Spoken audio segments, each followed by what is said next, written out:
Jimmy Snow is back again, bringing a little Central Time Zone swing. That was the cue. All right.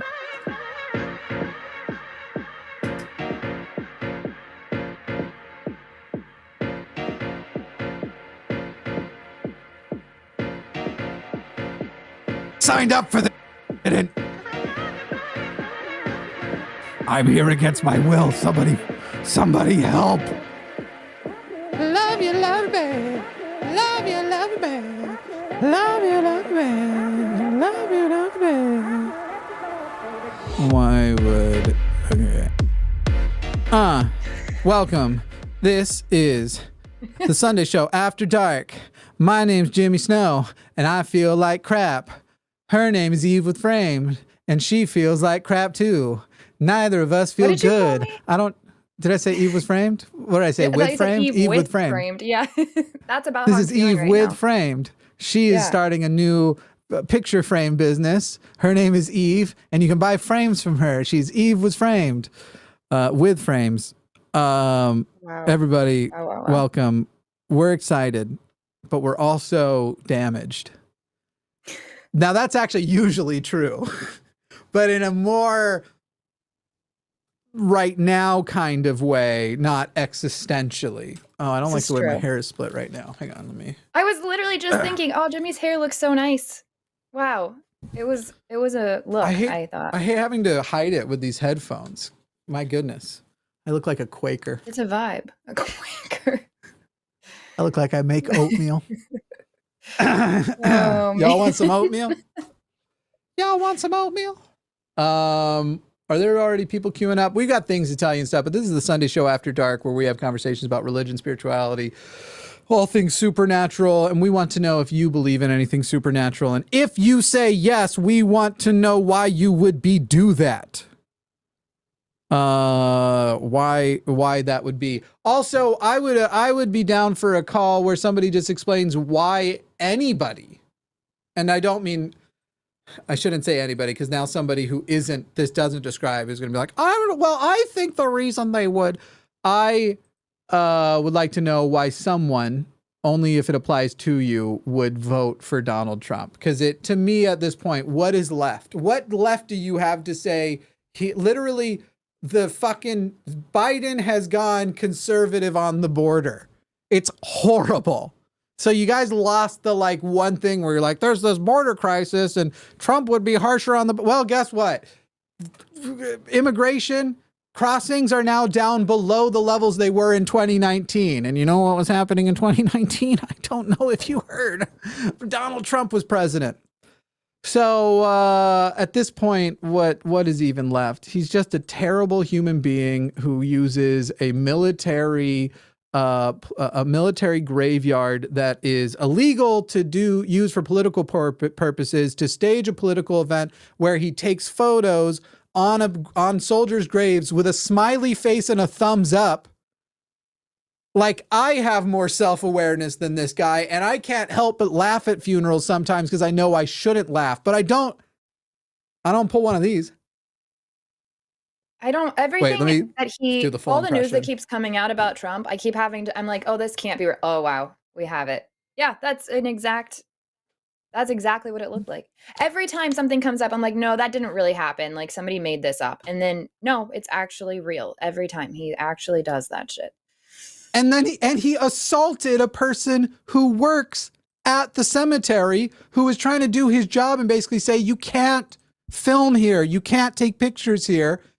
And then everybody was like, well, that's just what the media is saying. But now the army is saying that too. And they're saying, well, that person was having a mental episode. Oh my God. I just what is wrong with you people? If 20%, I know I threaded this before, so if somebody's like, he's just bringing out the hits, it's true. If 20% of America thought Donald Trump was a good idea, I would think America sucks too much. And yet it's more than 20%. He might win. That's how many it is. Anyway, let's make oatmeal. What do you want to share before? Oh, I have another thing to share in a minute, but what do you want to share before we make oatmeal? I got nothing. I got nothing. Okay. I'm really interested in this oatmeal thing. That's just because I said I look like a Quaker. The Trump impression I was getting pre-show was impressive, to say the least. Frankly, you're a very nasty woman because I'm on here to do a very serious show and you want me to pull out the gimmicks and the cliches because, frankly, you are so narrow. And you were 30 minutes late. We wanted to get started and you were 30 minutes late. No, you weren't. I was just doing remember when I was if we were hanging before, but yeah. Remember when he wanted to hurt the feelings of black journalists, so he accused them of being late because the only ways he knows how to attack black people are literally in racist cliches? No, he was totally not bringing that up. Totally unrelated. I would have brought it up if a black Fox News host had done the same thing. They love me. The blacks, they love me. That's why I hit that BL sound so hard. The blacks, they love me. I feel like it's starting to turn on me where at a certain point you're saying the racist things he says and does so much that it's starting to flip and it's kind of starting to make you look a little bit like... Yeah, you're getting some real great sound bites right now. I got to dodge these. Getting some racist feedback. Get out of the way. Oh, shit. One got me.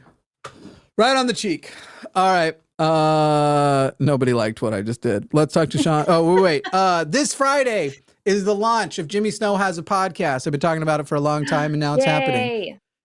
Friday will mark 60 days to the election. I will be doing a show at least once a week, but it might be 2 to 3 times a week. And what I'd really like it is if people would tag me in posts on videos and on reels where they... Here's the deal. You're about to hear the phrase Jimmy Snow Has a Podcast a lot, I suspect. And I'd like you all to join in. And the idea is make a video that looks like a different video. Maybe you're copying a viral videos format, but then shift the direction to where the video ends with just saying, Jimmy Snow Has a Podcast. Like they have a build up. Or even just if you see, by the way, I'm on Instagram, Jimmy A. Snow on Instagram because somebody stole at Jimmy Snow and I don't even think they fucking use it, the asshole. Anyway, Jimmy A. Snow on, stands for Alexander, on Instagram, and you can watch. There's going to be lots of reels and skits and sketches going up. But tag me if you make a video with the line Jimmy Snow Has a Podcast on it. You should share the podcast art cover. Sure. Is that easy to do? It's so cool. It is easy enough. Very well I need to position it. Actually, will you make me full screen for a moment there, Arden? Thank you. And maybe take away the name tag because that's going to cover some of it also. So this is the Jimmy Snow Has a Podcast artwork. I love it. I love it so much. It's going to be tight, y'all. It's going to be tight. Should I let them hear the song too? We do have calls, but I'm going to do it. It's my show. I was about to say, is that a question or are we just doing this? Do you guys think I care what you want out of me? You came to this show knowing I would abuse all of you. At least according to the comments sections, that seems to be a common thing. I'm wondering if certain somebody's going to call to debate I'm not going to say who it was, but there's been somebody who basically has listen. I don't know if I should be admitting this, but internally we refer to a certain thing. Oh, we can go back to the screens. Yes, we can switch this back. Internally at the line, we might call a certain thing co-host syndrome, and it's where a person starts to call too much, like every show or every other show, or just it's starting to become we're getting comments of like, really, you guys took another X call? And anyway, there's a certain individual who I intercepted this week and was like, you are limited to 1 call a week. And when you call, the hosts know they don't have to pick up. So maybe make the topic actually worthwhile instead of your obfuscating sophist bullshit. Anyway, I was told by somebody that person wants. We're talking about. Yep. Somebody that apparently that individual wants to call and debate on the policy. And if you want to waste your 1 call this week on that, you are welcome to, but you won't be able to call the rest of the week. That's amazing. But I think you just got the explanation you were looking for anyway. All right. So the name of the song that will be the Jimmy Snow Has a Podcast theme song. And by the way, patreon.com/Jimmy Snow if you want to support the podcast. If you go there right now, you will see the benefits, but everything is listed as per creation. However, Patreon has to get rid of per creation. So listed under it is what price thing it's going to be. So what used to be the $1 per creation, which I always maxed out at $4, is becoming a $3 a month subscription. So instead of the $4, if you did all 4 of them, it'll be $3. Anyway, it's listed in there. It's a little bit confusing, but pay attention to that if you want to support the podcast. But do know that the main reason number one I'm doing the podcast is it's 60 days to the election. That's what the date of the launch is. And I want to try and be any part of it I can. You know, Georgia was so close that everybody who was a part, like did anything in 2020, changed any votes, gets to claim a little bit of credit in helping Biden win. So I also want to help Kamala Harris win. Mostly I want to help Trump lose. And we're going to be talking about politics, but we'll also be talking about other things on my mind. Certainly want to talk about the development of AI. There will be a voicemail segment and all that stuff. That's reason number one. Reason number two is I'd like more money. This has been a very expensive year with medical bills, and I'd like more money. So if you would like to support those two things, make sure you check out the podcast. Jimmy Snow has a podcast launching on September 6th. You can go to youtube.com/@JimmySnow. You can go to patreon.com/Jimmy Snow if you want the ad-free version always, because eventually there will be ads. First, it'll probably just be, you know, go to Patreon, and those ones might not get cut out, but they'll be short. But eventually it'll have ads. If you want the ad-free version, go there. If you want to support democracy and give me money, those would be the ways to do it. And then it'll be available everywhere podcasts are available. That is easy to figure out. I shouldn't say everywhere, but like all the main ones, Apple, Spotify, and YouTube is going to be. Apparently, YouTube. Okay, I don't know if it's that most people listen to podcasts on YouTube or that most people who have YouTube and respond to a YouTube poll listen to podcasts on YouTube. And I imagine it's some combination of the two, but I did a poll, and maybe you'll find this interesting or maybe not at all. I promise we'll get to calls in just seconds. Calm the fuck down, idiots who are in the future going to leave comments. Why did it take so long? It's not like I can just click ahead. Why am I so mad at everything in the world and being so hateful toward it? Hasn't even happened yet, and it's the opposite of like retroactive anger. It's your futuristic anger. That's impressive. But I know it. I know what's coming. Yeah, you're not wrong. I already know what's happening. Anyway, 52% of people polled on YouTube apparently mainly listen to podcasts on YouTube. So that's interesting. But that doesn't account for any of the other stuff. Oh, one of the theists left. Maybe they're coming back.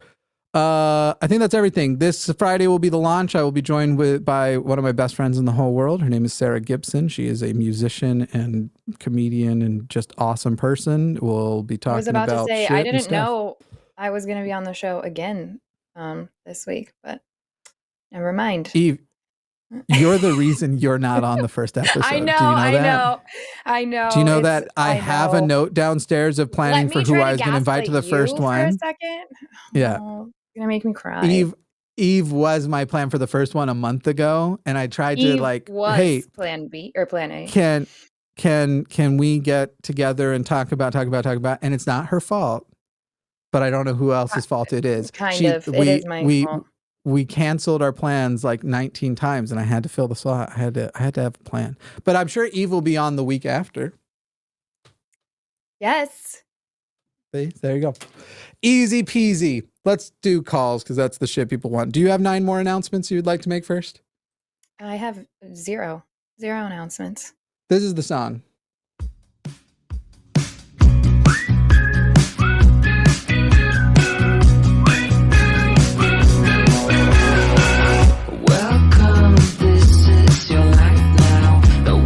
That's the song that will be the theme song. It'll be instrumental for the intro with vocals for the outro. Okay. Sean in Arizona is an agnostic theist who wants to talk to us and has something to ask. Go ahead, Sean. I am talking about the cultural differences. There we go. Yeah, go ahead. Sean? You know how rural areas, rural towns, they kind of center on religion, the more religious, and they kind of need while urban areas are seemingly less religious, and there's more alternatives to religion in urban areas and more than the typical just Trinitarian Baptist church there are in like, rural areas. And so the question is I was basically, raised most of my life in a rural town. Sean, how bad is And our delay I here? wasn't, Can you I not wasn't hear very, me? Sean, can you hear me? No, I can't hear you. So how did you know to say you can't hear me? Sean, hello. Do you hear me? Yeah, I can hear you now. Okay. How bad is our delay? I don't like think it's we were having delay. a- I think it's my phone. I think my All right, word. So in summary, your question is, as a theist person of some type, why is it that rural places are more religious than urban places, right? yeah. And you live in a rural place or an urban place? I live in a rural place. Cool. I was just trying to decide internally if I wanted to start with like some sarcastic answer that'll be mean, like, well, rural people are dumb. Than urban people. No. They're a bunch of yokels. The actual reason why, Sean, is that if you are exposed to larger communities and more people, you have to challenge your beliefs more. In fact, urban people do tend to be religious, but they often are less shitty about it.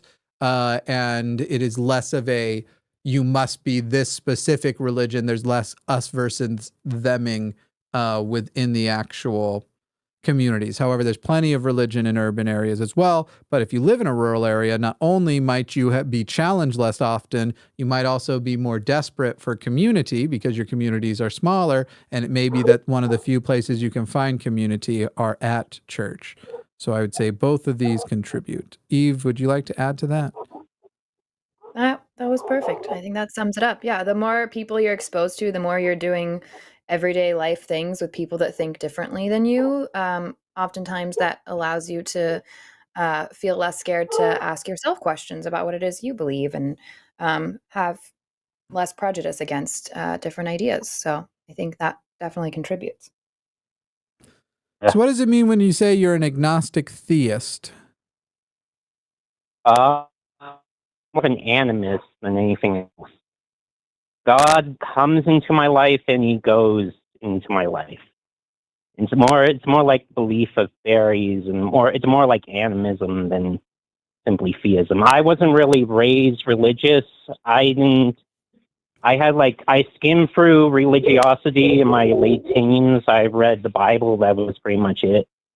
And then like in my early 20s and early to mid 20s, I converted to Christianity. Wholeheartedly. And then I kind of slowly came out of it.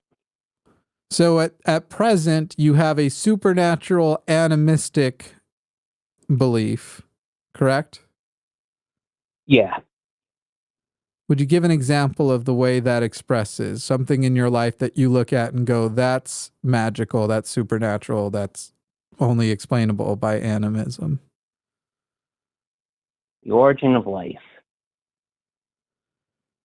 Okay, why is the origin of... Hang on. Hang on, Sean. Be more intelligent than Sean, hang on. Is. For the record, what I asked for was an explanation from your life, some way you interact.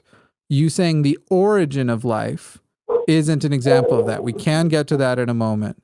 But what is an example within your life of an experience you had, because you said it comes in and out of your life, where you go, this can't be natural. I need a supernatural explanation for it.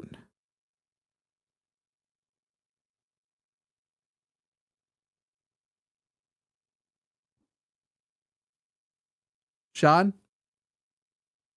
Can't hear you, Sean. There we go. Yeah.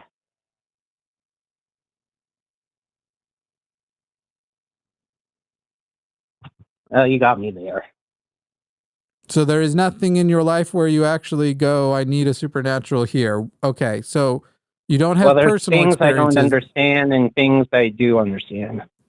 Okay, But is there something you don't understand and go, therefore, because I don't understand, it must be a godlike thing or an animated spirit or a supernatural explanation? Was that where the origin of life came in? Yeah, sometimes.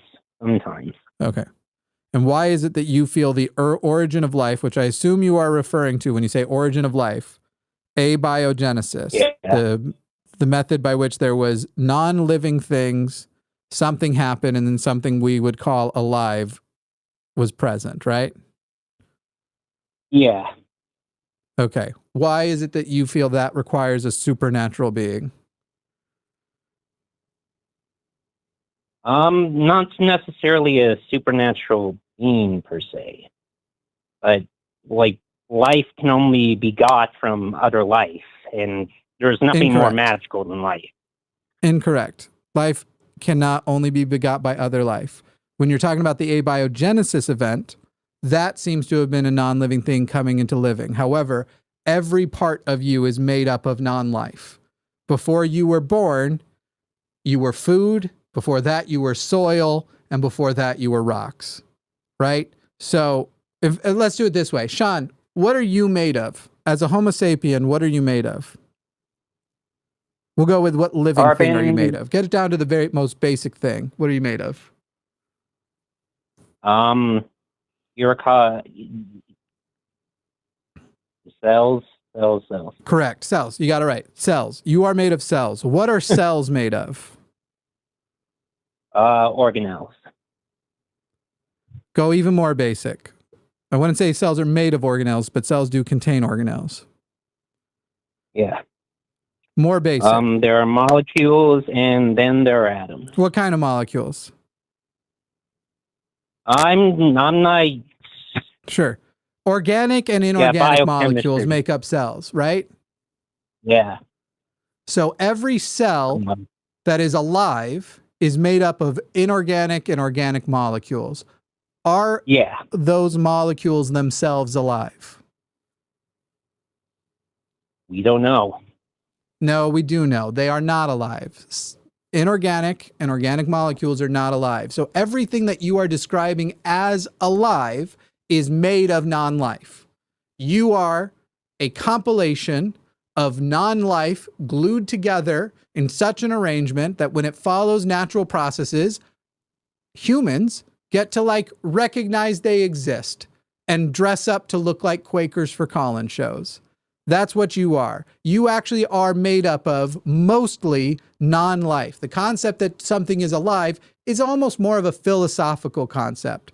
But you know that if you were to get a microscope and look further and further and further, all of your life is made by non-life. And you can see that they are held together by chemical bonds. You can see that the way they interact with each other and way they replicate with each other, all of those things are happening by natural means. So with that knowledge that every molecule of you is not alive, but you experience life, why do you believe that the first self-replicating molecule that was also made up of non-life could not have gotten that way, let's say glued into the appropriate arrangement by a natural mechanism, say chemistry, when it would have been something extremely basic, more basic than even RNA, just something that was arranged of this non-life in a sufficient way to replicate itself, and then every now and then when it would replicate itself, it would make a mistake.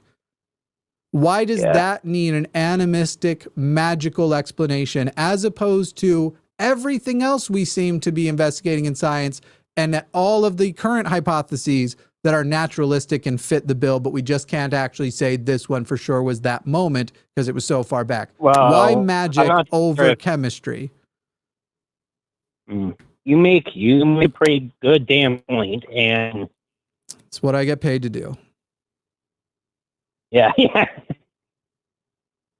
And well, lots of things. God's not perfect. It is not a perfect God.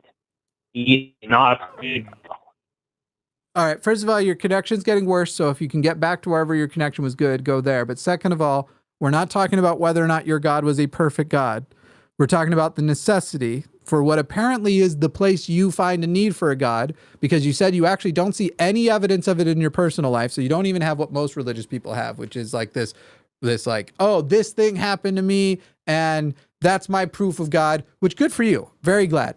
You basically have this almost deistic stripped down. I'm more comfortable saying God here or some godlike thing than supporting the continued search for the answer. Because Sean, if you're right, why are we wasting so much money trying to answer the question? And I bet you don't want them to stop searching for it. But to say in the meantime, I'm going to go with the belief that has no proof versus actually understanding that all life comes from non-life. All of it. All of it. You're only talking about the first living molecule.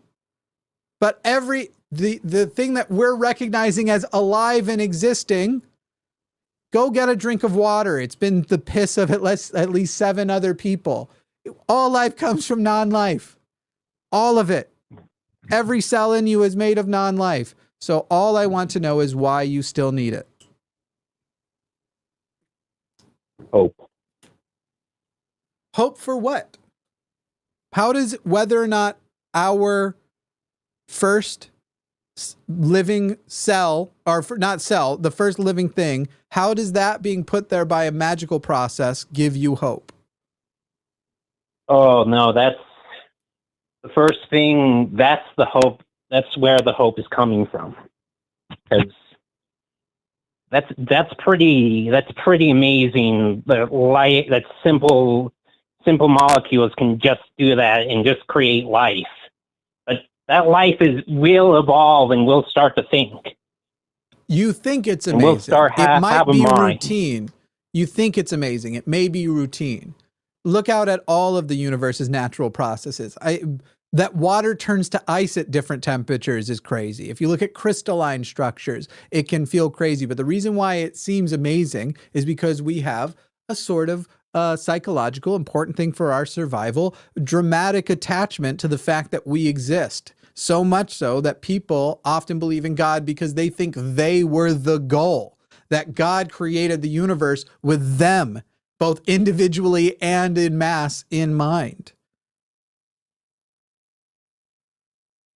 Yeah, that's what I'm honestly hoping for. So you look around and you see the natural world and you go, humans, I'm one of them. They're awesome. This is clearly an incredible thing that happened. And magic was involved, but the magic didn't account for cancers, didn't account for babies dying, mothers dying while giving birth, didn't account for disgusting creatures like all seafood. The fact that you people eat that is disgusting and you all disgust me and that's proof God doesn't exist. Fucking gross. If you guys knew what those fish are up to, you'd think twice. Anyway, that's more of a personal thing. You look around at the universe and see how little of the universe can actually host us, that we wouldn't just basically burn up and die, that our lungs wouldn't collapse immediately or whatever. I mean, if the universe is hostile to us, and you see all these species that only seem to pop into existence, kill what they can, replicate, and then die very quickly in very short spans. And you sit there and you go, magic. That's what made this happen. Not anymore. I would hope not. Eve, do you have any questions for Sean? No, I think it just sounds like, Sean, it sounds like, like you said, there's some emotional need to have these sorts of beliefs. And I understand, I used to feel that way. And the problem is then I learned too much and I realized I didn't have good reason to continue believing this stuff, which actually ended up being great because I was able to find really helpful coping mechanisms. That thing you said, you need hope. I was able to find things better than hope.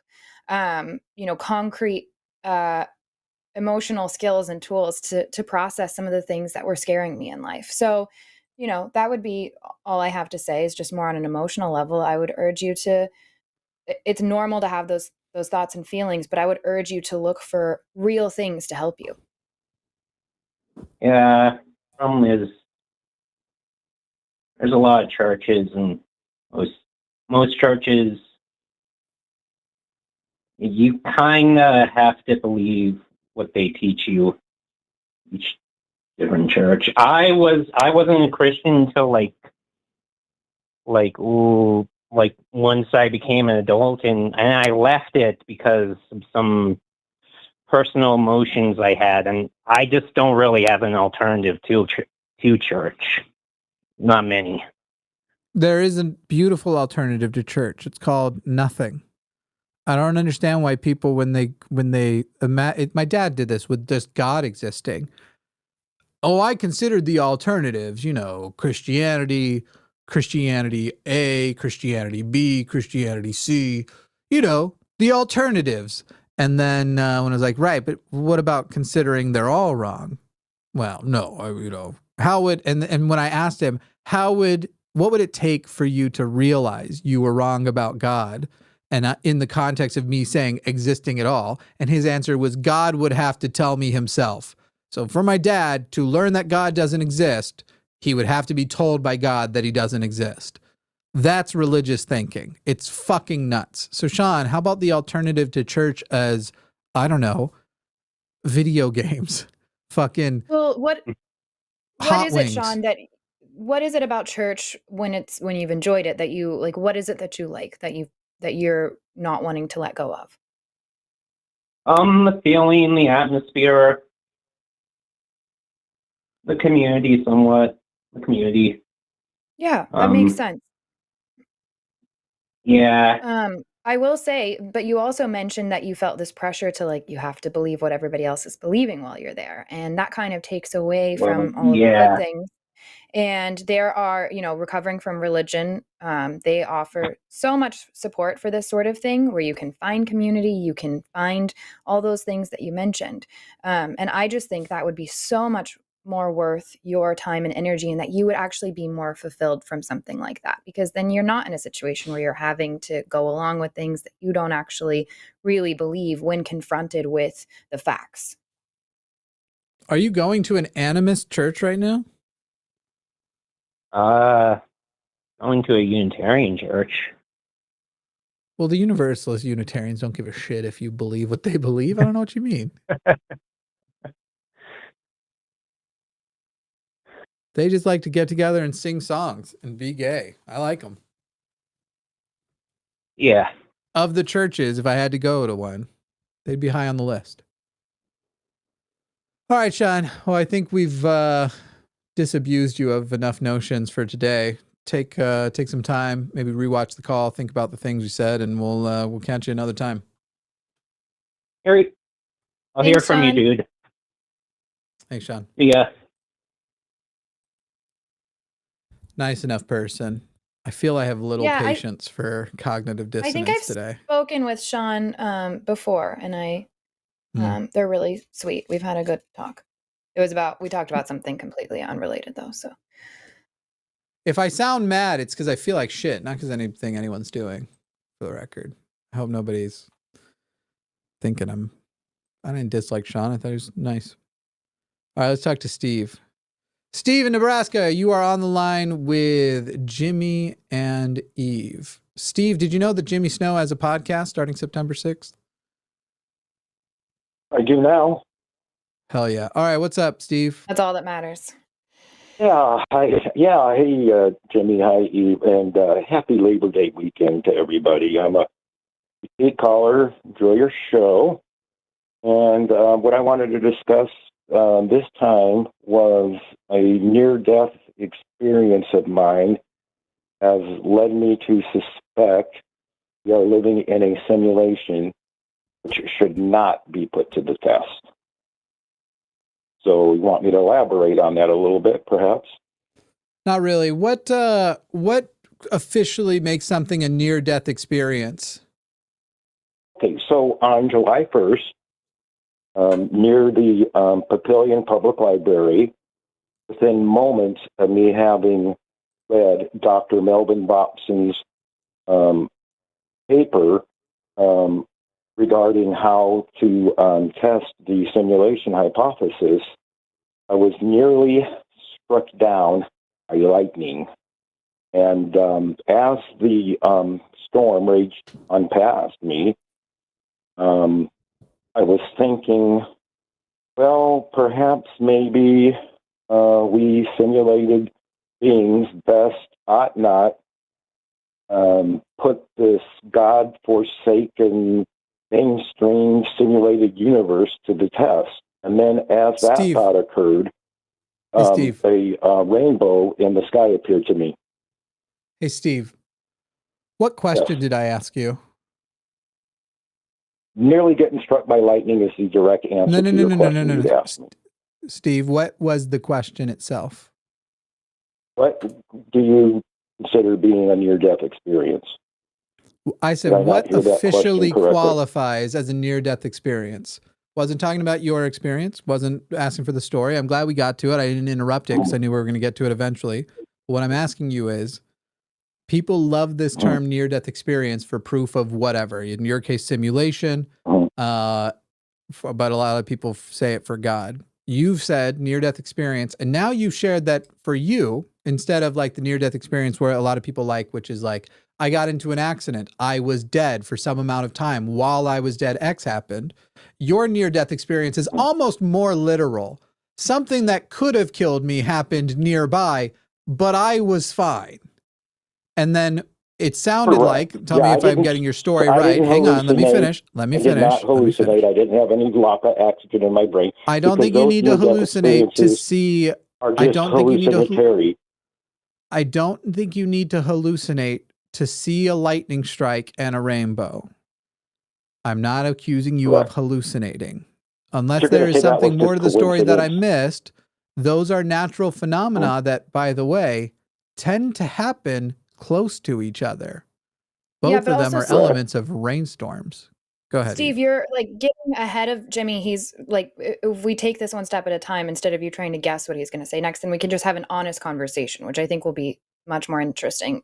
You know, yeah, we're more useful too, and we want to engage and have a conversation. So, and here's my initial problem with this, with calling it a near-death experience. I think the only thing that made it that way was because you happen to know that in your view, it was near death. How many times in our life do we almost die and we have no idea about it?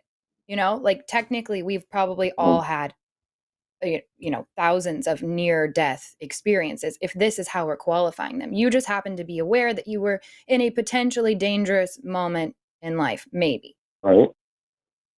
Yeah. So Steve, I'm going to ask you a few questions about this on near death. The area, were you outside at the time? Yes. So after I read about this proposed experiment by Dr. Melvin Gibson, No. Hang on. To test the simulation hypothesis, I left the library because there was a weather alert on my phone. Yeah, go ahead.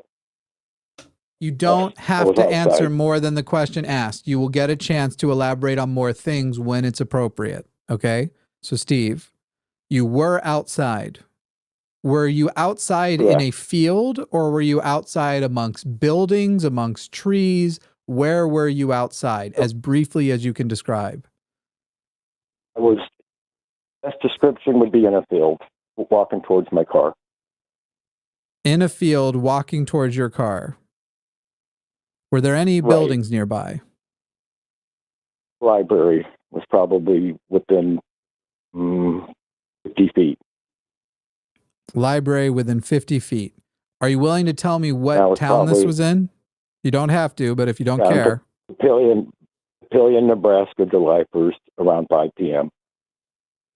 Sorry, what part of Nebraska? Papillion, Nebraska, south of Omaha. Spell that. Will you spell it for me? OMAH, Omaha, and it was Papillion, Papillion. TIT, Tatillion? Is that what you're saying? With a P. Yeah, Papillion. Papillion, Nebraska. Okay. So you're in Papillion, Nebraska. Found it. Looks like it's a small town, right? Or how big is it? Let me see. Papillion, Nebraska. It's a suburb of Omaha. It's probably, I'm guessing, maybe 20,000 people. So you are within 50 feet of Papillion Public Library, correct? Correct. Great. Where did the lightning strike? Well, I couldn't tell exactly what I saw. I saw a flash of lightning. I could then feel my hair standing up, and I just dropped to the ground instinctively to my knees.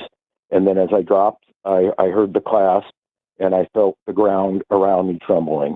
I couldn't see. Great. I didn't see any lightning damage anywhere by, but I knew I was, it came pretty damn close. Well, enough for you to feel static, for the record, and be very startled. In fact, literally within the last... Arden, did I send you those videos a week ago or 2 weeks ago of all the lightning? Them. Yeah, was that like a week or last 2 weeks week. ago? Yeah, I think it was a week ago.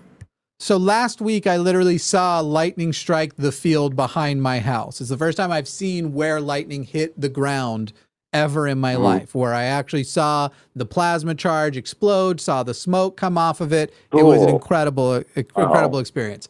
Here's the deal. That's cool, man. You don't know I where could the see lightning that. was. Hang on. You don't know where the lightning was, but you experienced a lightning strike during a weather event that you got an alert for. I have pulled up Papillion Public Library. To describe yourself as within a field within 50 feet of that is not accurate. There are no fields within 50 feet. There are fields.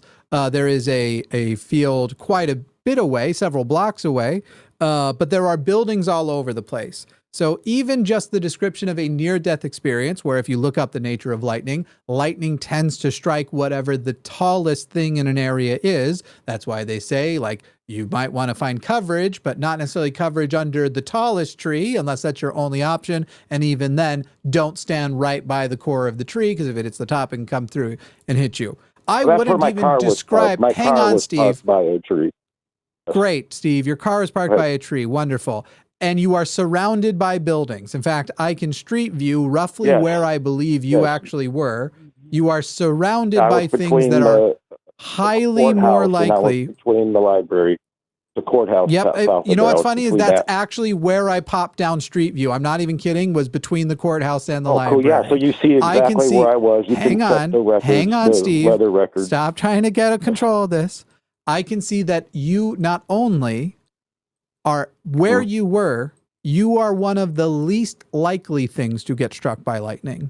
So basically just describing, let's start here. Near-death experience is a little bit of a hyperbole. That's what I'm going to go with. It's a little hyperbolic to say near. Yes, it is indeed. Oh, just be nice and say it's a little bit of a stretch. Okay, just say it. Stretch is fine. I'll go with stretch. Hyperbolic isn't any less unkind, liberal, but whatever. How about liberal with the truth? Liberal with the truth. Oh my God. Okay. But okay. So now, even if we say that it's an indie, I'm still not sure how we're getting from there to what your next claim is. Right. So after this weather event, as you're contemplating it and looking out, you see a rainbow. And the way you put it was a rainbow appeared before you. Were other people capable of seeing this rainbow, or was it your rainbow? Oh, well, of course, because the storm was moving out, and I mean, the sun was reflecting off the clouds. Got it. Only needed, of course. So other people witnessed this. I would have had witnesses to see the rainbow. Wonderful. I don't think anybody saw me. Wonderful. So, Steve, here is the point. Here's the point I'm making, and now I will be coming to the end of my questions. You can then either converse with Eve, or if you feel like there's more story that is going to change it, you definitely can. But this is where it's all leading. What I hear, Steve, is you read about something interesting, and then in Nebraska, known for storms, experienced a weather event and assigned qualities of that. Stop, Steve. Stop. The date doesn't matter. Dates aren't real. Okay? On whatever day, whatever you in Nebraska in the summer experienced a weather event, and because you had just read about it, you assigned value to parts of that weather event that would have happened whether you had read it or not, Steve. And the reason I'm bringing it up is this is literally how Mormons convert people. The Book of Mormon, at the end of the Book of Mormon, has a promise that if you read it and start looking for a sign, you will find signs. And they think that those signs come from God. What they actually come from is a cognitive bias called confirmation bias. When you are looking for evidence, you'll find it. but it won't actually be exclusive evidence. It won't actually be proof. It will be something that affirms your internal bias and desire to affirm it. All that I see happen to you, Steve, was a near not death experience, just a weather experience that you put in to something that you wanted to affirm, in the same way that in 2000, I want to say 7, I saw the movie I Am Legend at like 1 a.m. And on the drive home, a lot of those shadows I was passing looked like vampire people. Now, Steve, that is my point to you. I will pass this to Eve. Well, they were technically vampires, if you think about it. They still breathed. They ate humans. They were killed by sunlight. They couldn't be in the sun. Yeah, they are technically vampires. They're like a zombie vampire hybrid. Well, so Steve, my question. You need to read the book. Let's say, yeah, I do. I'm going to debate you on this. Go ahead. Steve, so let's pretend that this was like you almost died. Let's pretend you had a near-death experience, or we'll give you that, whatever you want to call it. I'm curious, what is your main point? What's your claim here?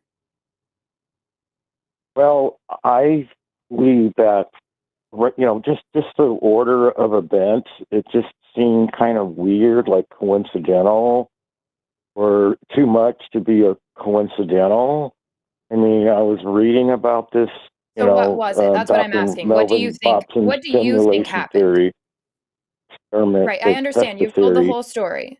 But so, Steve, you've told the whole story. I'm curious, what did all of this end up ultimately making you believe? I believe that there was some kind of message from maybe the Supreme Elohim, the simulation programmer, trying to warn me that Dr. Melvin Bobson's proposed experiment to test the simulation theory should not be conducted.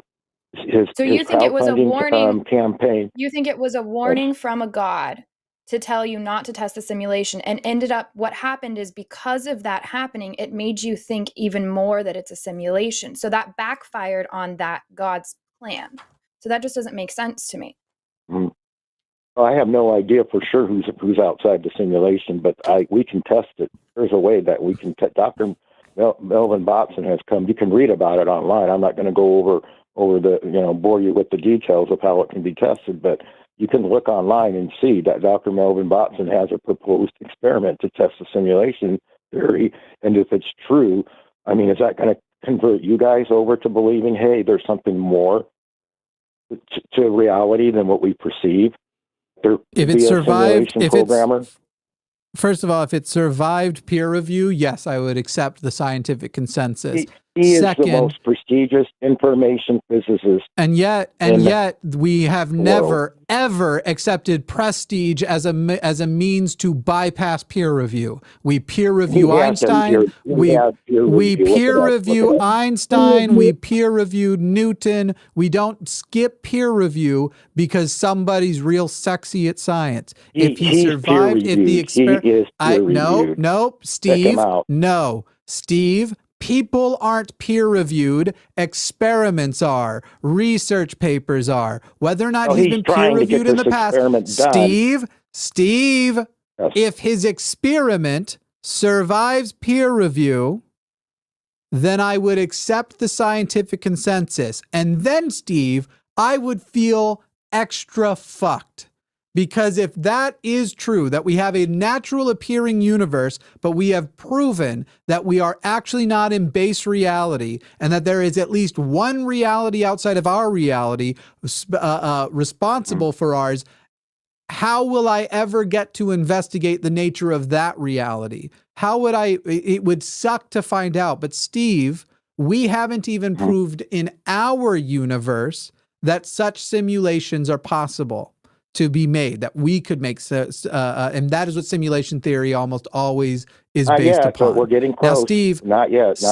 We're getting close. We don't know if we're getting close because we don't know if there's a fundamental thing that it's like the way people have thought we were just about to get immortality since medicine started hundreds of years ago. And every time we've been further away, I swear to God, you cannot fucking help but interrupt. Steve, there is no good reason yet to believe that simulation theory is a thing, and a hypothesis from somebody who wants to experiment. I support the experiment. I support trying to find out. I support, if the experiment succeeds, then going on to peer review it. But you're already making presumptions of, one, it's true, and that if this is a simulation, imagine if we simulated universes.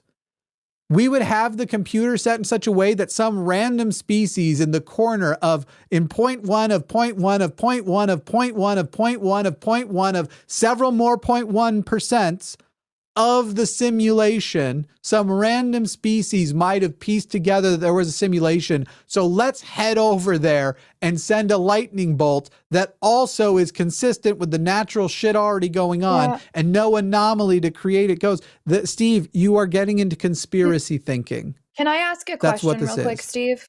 Of course. I have a friend, Steve, who was Muslim, and somebody gave him a Bible. He started reading it and he prayed. He said, if Jesus is real, I want you to show me that you're real.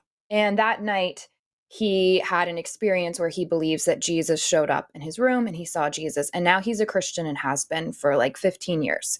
So what is the difference between what happened with him and what happened with you?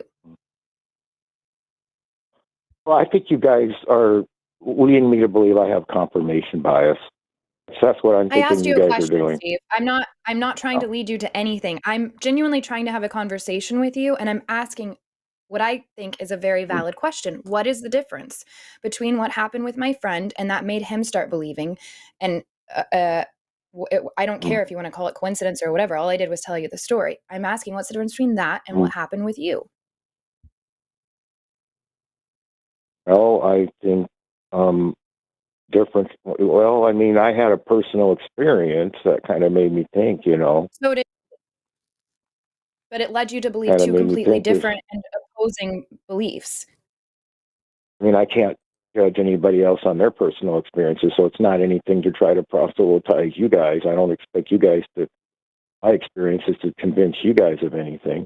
It's just for me personally. Yeah, and we are here with people who had confirmation of our religious beliefs by experiences and are trying to share with you that that's not good enough to believe based on.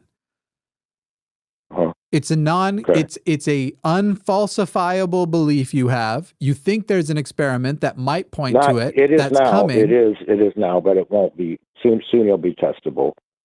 And Steve, you've already accepted that it's true. So you're bragging about, while it's in its unfalsifiable state, accepting something is true prior with the same reasoning that Muslims use, that Mormons use, that Christians use, that Hindus use. And you don't believe any of their bullshit, but they can all give you personal experiences affirming their religion. I believe a lot of Mormonism. I don't believe it all, but I believe some Mormonism is true. Upon what basis would you not believe it all? If Mormonism's either true or it isn't true. Joseph Smith was either a prophet, and the Book of Mormon is either the history of the American continent or it isn't. I mean, he did prophesize about the Civil War like 35 years No, before he it didn't. happened. He identified things and tensions that we're already having. Steve, are you a Mormon? My brother is. I'm not. He's a Jack Mormon, though. But, yeah, the claim about the Civil War is completely bogus. He wasn't saying anything that most people weren't saying at that time. Oh. It wasn't educated. It's like me prophesying. Right. That's like me prophesying the Gaza war on after October 7th happened. There's going to be a war there. It's coming. And who would have seen it coming before? In fact, you can actually watch a video on this channel from a month before October 7th where I'm talking about Israel, Palestine, and the problems there and how tensions are rising and shit's coming. I guess I'm a prophet now, Steve. Come to my church. Steve, I got your point. Steve, read up on confirmation bias and figure out how you're escaping it. Okay. Because confirmation bias is something that we all experience, but the difference is that some people experience confirmation bias and actively work against it. And when they identify that it is probably the reason they believe something, they let go of that belief. And that's what you need to do here, Steve. If you still want to keep track of that experiment that's going to happen, great. Thank you. Thank you. You're welcome. I like your guys' perspective. All right, you guys have a Great. nice weekend.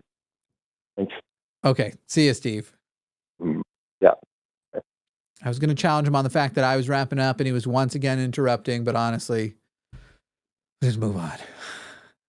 I don't like being interrupted. I'm fine with it by Eve, by people who are trying to get ahead of me. When it's literally just like, we will have the most productive conversation. You'll get to make all of your points and we'll keep it consistent. If you just stop, I've been doing it a while. I know the way we should have these conversations, not to win.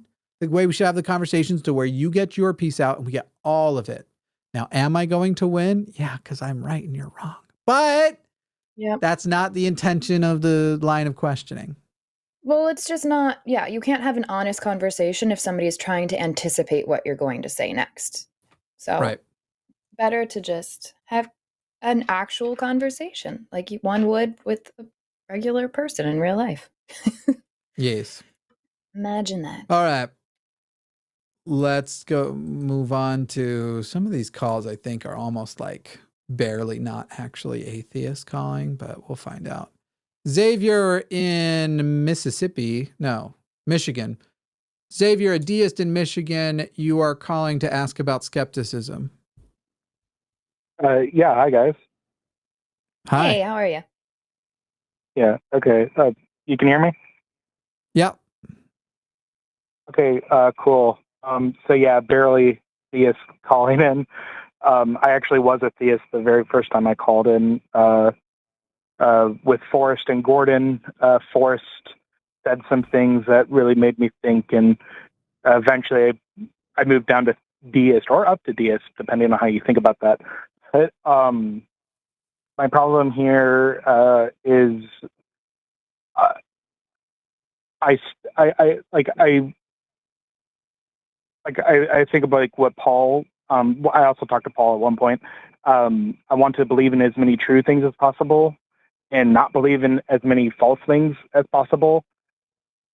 Like that's true. Okay. Like I do aspire to that, but I also believe, I'm convinced that there is something beyond me. There's something beyond us, and like I don't want to just believe anything and be credulous, but so like I guess is skepticism like paramount for somebody like me who's not a scientist like Forrest Valkai.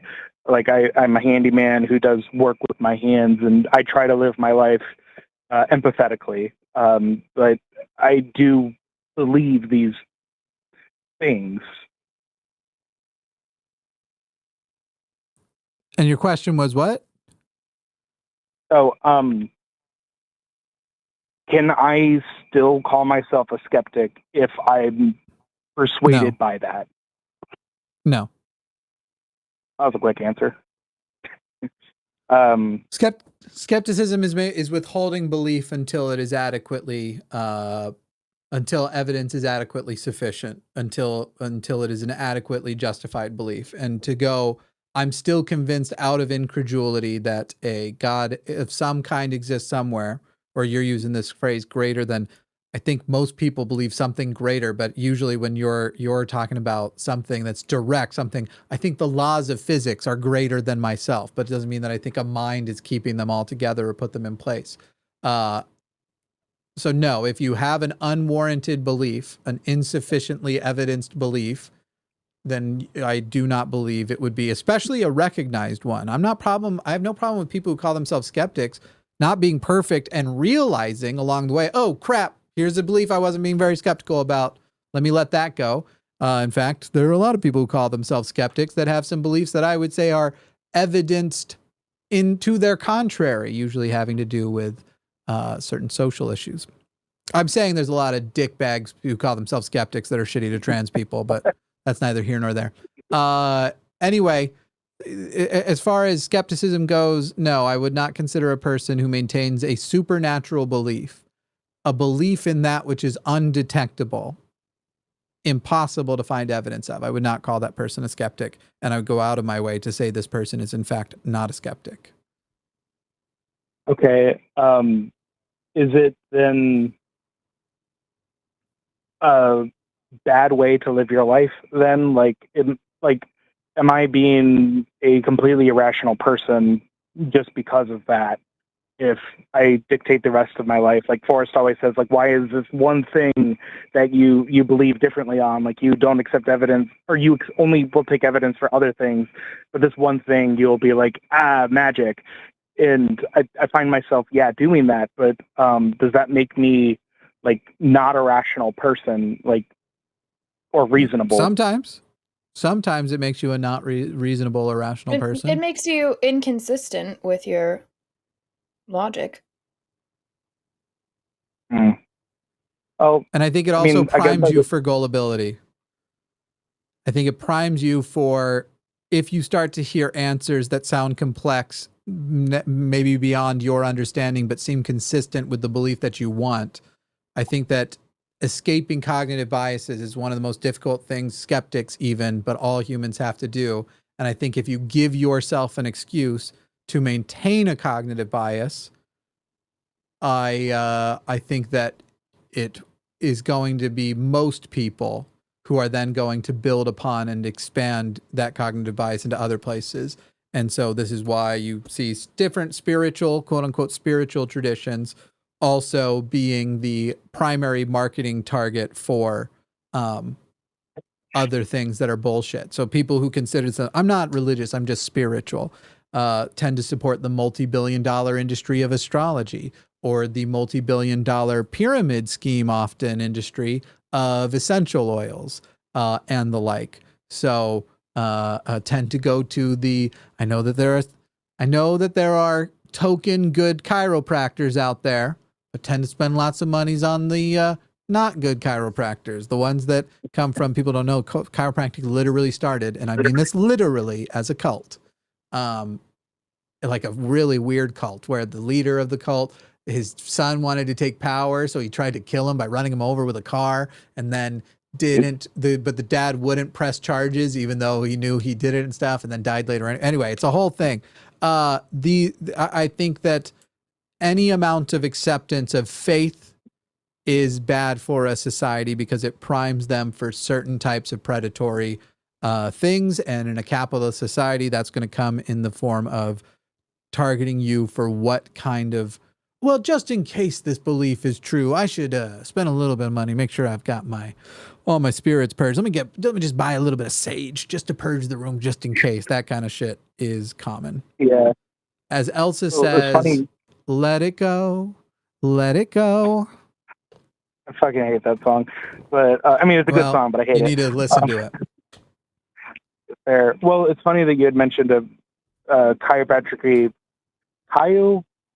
you know what I mean, in cults, because my dad started a cult, and I had been deconstructing from it, and a lot of Catholic stuff, and I've shed a lot of that kind of thinking, but a lot of it was like I was desperately trying to hold on to it, like in the name of faith. Like, I'm not convinced, but I'm still following these steps and trying to believe because I want to believe it's right. And I only very recently, after that talk with Forrest, came to a point where I'm like, no, I can let go of these.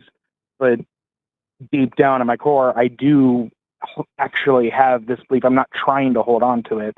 And I'm just wondering, like, am I going to shed that one day? Is this something that I'm just always going to be convinced of? Like, if I want to be rational like you guys, because I hear all of these people call in, and I'm like, gosh, I hope I never sound like that. I hope I'm not an idiot. You're not as bad as many of the callers we get, if that's your concern. Well, I mean, I didn't think I ever would be, just because I try not to be an asshole. But I'm not even talking about the asshole stuff. I just mean the absolute loop-de-loops of, yeah, but doesn't it look at the trees? Oh, right. The evidence is all around us. Were you sneezing or laughing? That was me coughing. laughing. I thought it was Eve like, coughing? man, that one got her. Look at the trees. No, really. I was sorry. I was coughing. Although that is funny. That's my least favorite argument for the existence of a deity, and I've heard it the most amount of times. And so there's like 100 versions of it that isn't literally trees. I have some red spot on my nose. It's making no sense to me. Anyway, Xavier, I think you've got a lot to chew on. We're going to jump to another theist call here, but if you have a final question or thing you want to discuss, go for it. I love you guys. Thanks, Jimmy, for making this. I'm excited to listen to your podcast. Eve, you're great. Thank you. Thanks. Call Chewed Gum You guys sometime. have helped a lot. These are cool talks to have. So you're welcome there anytime. All right. Thanks. Cool. Jimmy Snow has a podcast. Bye.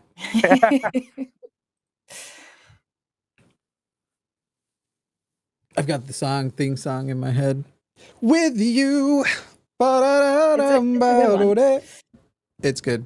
It's about the game Fallout and now TV series. Right. But it works so perfectly I finally watched the series too. So good. Did you love it? It was really good. I loved it so much. I love it.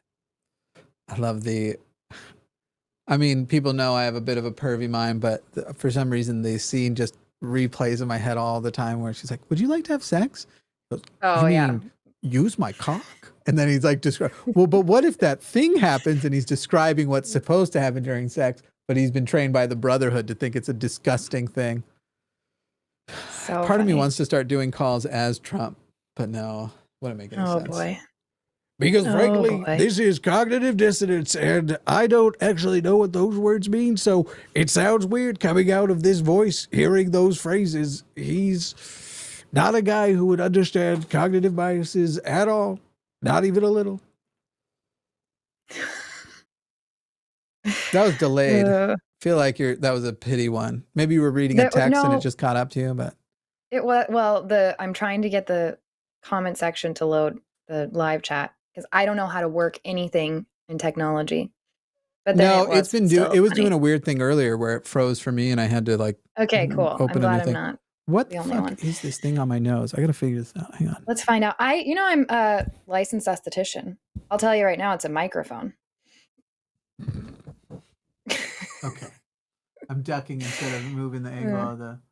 Okay, hold on. Wow, your camera is so good. I'm actually looking. I don't know. Did you use? But I don't feel it. Yeah, it's just probably just a clogged pore situation happening. But touching it is stressing me out. Please don't do that. I got a whitehead at the bottom of my nose. I didn't know that until now either. Don't pop it. It's in the triangle of death. Okay. But I am going to an audio only format. So if I want, no, I'm just kidding. I'm going to record the podcast as video for the video things. I didn't know that whitehead was down there until I got real up close and personal. Did everybody enjoy that? Do you guys want to see how striking my eyes are? They're pretty striking. Hang on, let me fix this preset real quick. That should have done it, right? I think, maybe. We'll find out. Yeah, it did. Okay. Then I'll just... What are we doing? I'm showing everybody I've got very striking... Ah, fuck! Oh. This is not going well. Nice. Yeah. They're yellow right around the pupil there. They do have, they have a green. What do they call it? That's called something where it's like one color toward the center and then it goes out into another color. It's like yellow, green, blue. Yeah. They're my best feature. Everything else is dog shit. All right. Moving on. We got more calls. Tim in California. Did you know Jimmy Snow has a podcast starting September 6th?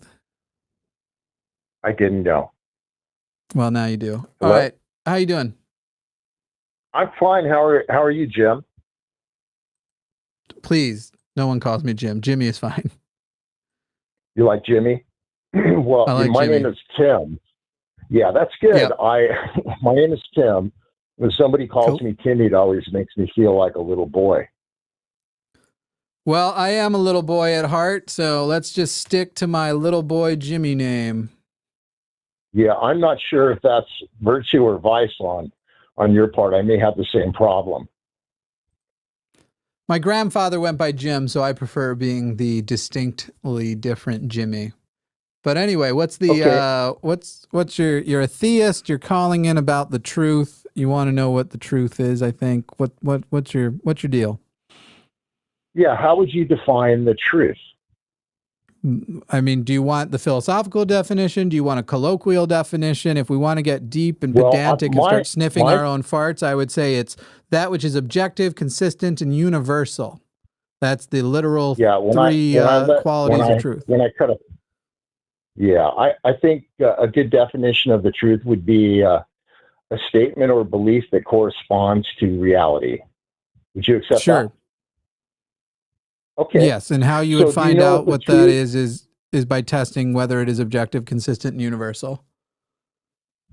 Yeah, right. And so would you agree that there are three immutable properties of truth, that all truth is universal, that if something is true, it's true for everybody, and that all truth is eternal, at least going forward, and all truth is exclusivistic by nature? So the phrases used in philosophy are not eternal. And what was the other one you used? You were right about consistent. Yeah, all truth is universal. So, and then the other claim I would make is that truth is eternal. And what was the third one you said? Exclusivistic in its nature. Okay. So the traditional three immutable properties of truth are objective, consistent, universal.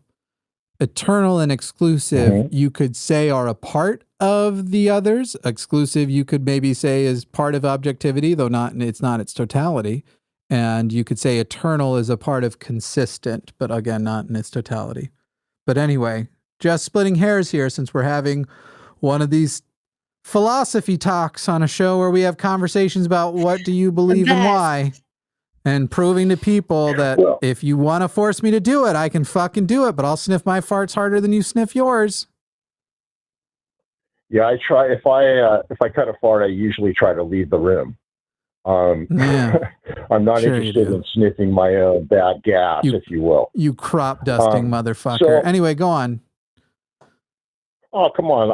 I want to have a friendly and respectful conversation. It was a joke. You said you fart and leave a room. Okay, I said you crop dust. Take the goddamn... All right, Jim, let's continue with our pedantry. What's the question after it? Yes, it's universal, eternal, and exclusive. I would say objective, consistent, and universal. Oku. Yeah. How I remember them. Okay, well, this kind of philosophy is really important because I believe in God and you guys don't, right? Correct. Okay, so Jim, are you an atheist, agnostic type unbeliever? I mean, you technically, don't know yes, but I also am a strong. I would not say I know God doesn't exist, but I would say that I believe no gods exist because not only is there a lack of evidence for God, that we actually also have a pretty good amount of evidence for where God myths come from. And all of the myths I am aware of is consistent with that same type of origin. And it seems to me that the most reasonable explanation of God, of the concept of God, are these myths, are consistent with those myth origins, and not that there is actually one out there. But I cannot claim that a broken clock is not right twice a day, and therefore it is absolutely possible. Well, actually, I don't know if it's possible. I cannot eliminate the possibility that some God is out there somewhere. However, I don't believe there is, and I believe that there is not. So really, you're an agnostic. I'm an agnostic, strong atheist. Okay. So 50-50. We'll let it go at that. Eve, what about you? You used to be a Christian. Nope. 50-50 is not what agnosticism establishes. To say I don't believe, therefore I think the odds are 50-50 is not at all correct. No. I didn't mean to say that. You're 50% atheist, 50% agnostic. You're really not sure. I am not giving a 50-50 odds to the existence of God. In fact, I would put the odds of the existence of God as extremely low, if I think any odds exist at all. Jim? Can we just call you Timmy then? Is that okay? Yeah, you can call me Timmy if you want, honey, because you're so pretty. Oh my God. So now you're going to go, you're just going to be overtly sexist now? The fuck is wrong with you? Sexist. Yes, it is. She isn't flirting with you. She hasn't established. You are calling in to a fucking call-in show. You are calling into a call-in show that's about God and immediately sexualizing and objectifying the female caller. Do you think, Tim, this is the way you are going to meet the next person who is going to love you? You're calling into a show to debate about God, and you're like, oh, but by the way, here I want to shoot my shot with the woman on the panel. The fuck is wrong with you, Tim? We're here to either talk about God or nothing. Certainly not what your dick wants to get up to. Yes, there is. There's nothing wrong with mentioning. It's irrelevant. Why haven't you mentioned how I look, Tim? How come you haven't mentioned how I look? Well, I don't think that you're an ugly guy. Why didn't you bring it up? Why didn't it come up when you were talking about the Jimmy thing? I'm genuinely not interested in your opinion on how anybody looks or pet names that you want to call people. You've now called both Jimmy and I pet names. I'm more interested in... Stop talking over Eve. I know that you're not used to letting women say their piece and talking over them and not caring about their feelings when you disrespect them, but stop talking over her. Eve, please continue. Okay. With my male permission. I'm just kidding. That was a joke. And I wasn't trying to be sexist. Yeah, but you were. You were both of those things. You were both. Let's get to your point. So what's your point? I'm an agnostic atheist. That's true. So Tim, forget you whatever. Used to be a Christian. Let's move forward. I was a Christian. I used to believe in a God, and now I don't believe in a God. Okay. And how long have you been an atheist agnostic? I'm curious why this is relevant. It's about 7 years, but instead of you asking me questions, which you can go listen to my content and stuff, this is about you calling in to tell us what you believe and why. Okay. Well, I'm just curious. I just asked that question out of curiosity. Okay. I've been a Christian since I was 28, and I'm now almost 64. Next month, I'll be 64.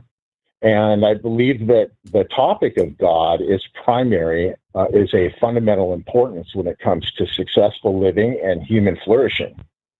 And for instance, one of the things that attracted me to Christianity and to Christ was his command that we should love one another and treat one another with respect, or endeavor to do so. I don't think that anybody is perfect. I know that I'm not. And I believe that Christianity is it's true because it's rational, and it's rational because it's true. If everybody believed in Jesus, loved God with all of their heart, soul, mind, and strength, and loved their neighbor, and endeavored to love their neighbor as they love themselves, we'd have a different world. Interesting. How was the world when people were the most faithful to Christianity? Sorry, Eve, you can take it. No, I'm sorry, Jen. Okay. I didn't hear the first part of that. How was the world? What did the world look like when the people were the most faithful to Christianity they've ever been? Yeah, that would be before the fall of Adam and Eve. No, because you can't have Christianity before the fall. I was thinking about times like the Crusades. I was thinking about the fact that we've actually never had a time that the world was this good. And in fact, it's been as we've put down religious concepts and favored them for more secular concepts like science, like secular versions of morality that don't have a book where it's like, hey guys, please only notice this part of the book where he says love one another, and really ignore the part where he was like, slaves, have them. Here's a way you can trick 7 weird tricks to make someone your slave. You won't believe number 4. You know, ignore that part of the book, but love the rest of the book. Love the one page where Jesus doesn't sound like a total piece of shit. Stick in on that one. You're literally wrong in everything you're describing. The book isn't true. The book is full of all types of falsehoods, both literal physical falsehoods and historical falsehoods. People literally, most of the world believes that one of the first forms of cruelty was the African enslavement of Jews that didn't happen. They think the story of Moses literally happened, and it didn't. So you're talking about this book of truth and this thing in the fall of Adam, and it's true because it's rational, and it's rational because it's true. I'm very interested in a person who seems to know 3 words that are supposed to be a part of the 3 immutable things that make that define truth, the 3 immutable characteristics, and yet thinks magic is ever considered to qualify for those 3 immutable characteristics. Wild that you would use terms like rational and true. Well, what about the concept of love being the supreme virtue? What do you think about that, Jim and Eve? Love that doing Love no is harm to its neighbor. How would you even define that? It's not an entity. Love doesn't exist. It's an English word that we've made up to define all kinds of different things. I love burritos. Well, I think Right. I love my dog. Okay, well, I love good burritos too, and particularly the ones that don't give me Great, gas. you're so virtuous because of your so- burrito love. Okay, God. Come on. I'm trying to be friendly here, okay? I think that stopped giving a fuck Christianity about is being true, friendly as soon as you primarily- started excusing your own sexism and shittiness to my co-host. So if you want to continue, know that I think that you Okay, are well, I wrong wasn't- and completely full of shit. I like that you brought up your age of how Well, long you've I been a don't think I'm- Christian, which is literally a type of argument from authority called an Yeah. appeal to experience. It's a logical fallacy if you're trying to use it to build credibility. As you first Well, I asked think how that long there- we've been in our different states, I'm sorry that you've wasted 40 years of your life when I only had to bother wasting 20. Well, I'd be pretty bitter you about were a it, too. Christian before. I'm sorry. I don't think that I've wasted my life. I consider my Christian life to be, or Jesus to be my Savior and my God.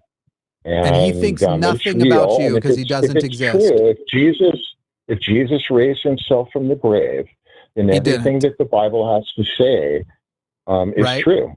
Jesus, No, right. incorrect. Okay, That so is we- also a logical fallacy. You could actually Why is that? verify every single miracle in the Bible, every single one of them. If you had video evidence of him raising from the dead, that technically would not prove he isn't lying about how he did it. The idea that if you verify, but by the way, Tim, you can't even do that. You can't verify any of them. Any you're of right, the I don't have miracles, a- any of them. And so you're sitting here going, if these miracles I have no proof of are true, then the Bible's true, which isn't correct in and of itself. And you Right, don't well- have that proof. So you have 2 layers of it's Whatever- dumb you believe this.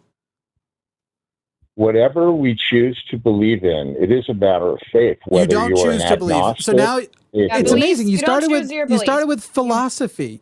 You can't choose you your don't beliefs. choose your Yeah. beliefs.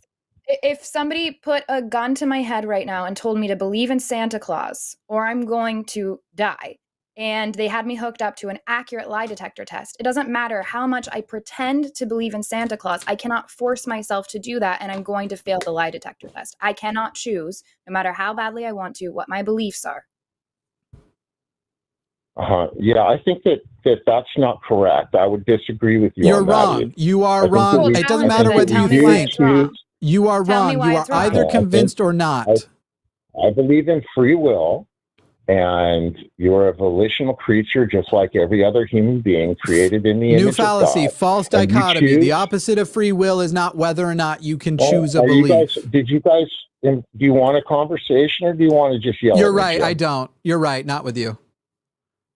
Literally every layer has been dumb. So you're right. If you're going to complain about it, you literally cannot choose what you believe. You are either convinced or you are not convinced. Period. That's how it works. Whether, as Eve just expressed, and it is a false Tell me how dichotomy to that's provide wrong. the idea that the opposite of that would be choose doesn't mean that you can't choose, doesn't mean somebody else chose for you. It means when you took the information, it either compelled you to change your mind or not, or affirmed something or not. The opposite of that is not free will. But by the way, I don't believe we have free will. Doesn't mean I think anybody's choosing stuff for us either, but I think we live in a deterministic universe. don't sexualize my host, and I'll be nicer to whoever you are. Just so you know. I was the next one of you. pissed when he kept calling you Jim. Like, what is the point of? Anyways, that was an all around. It's a problem. I'm one calling. Of my least favorite callers ever. It's wrong. I'm calling him Jim. Maybe I should call Eve Honey. Honey, because that was what he called you. Yeah. Dumbass. Ugh. Brian's a theist in Illinois. Brian, Jimmy Snow has a podcast starting September 6th. How are you?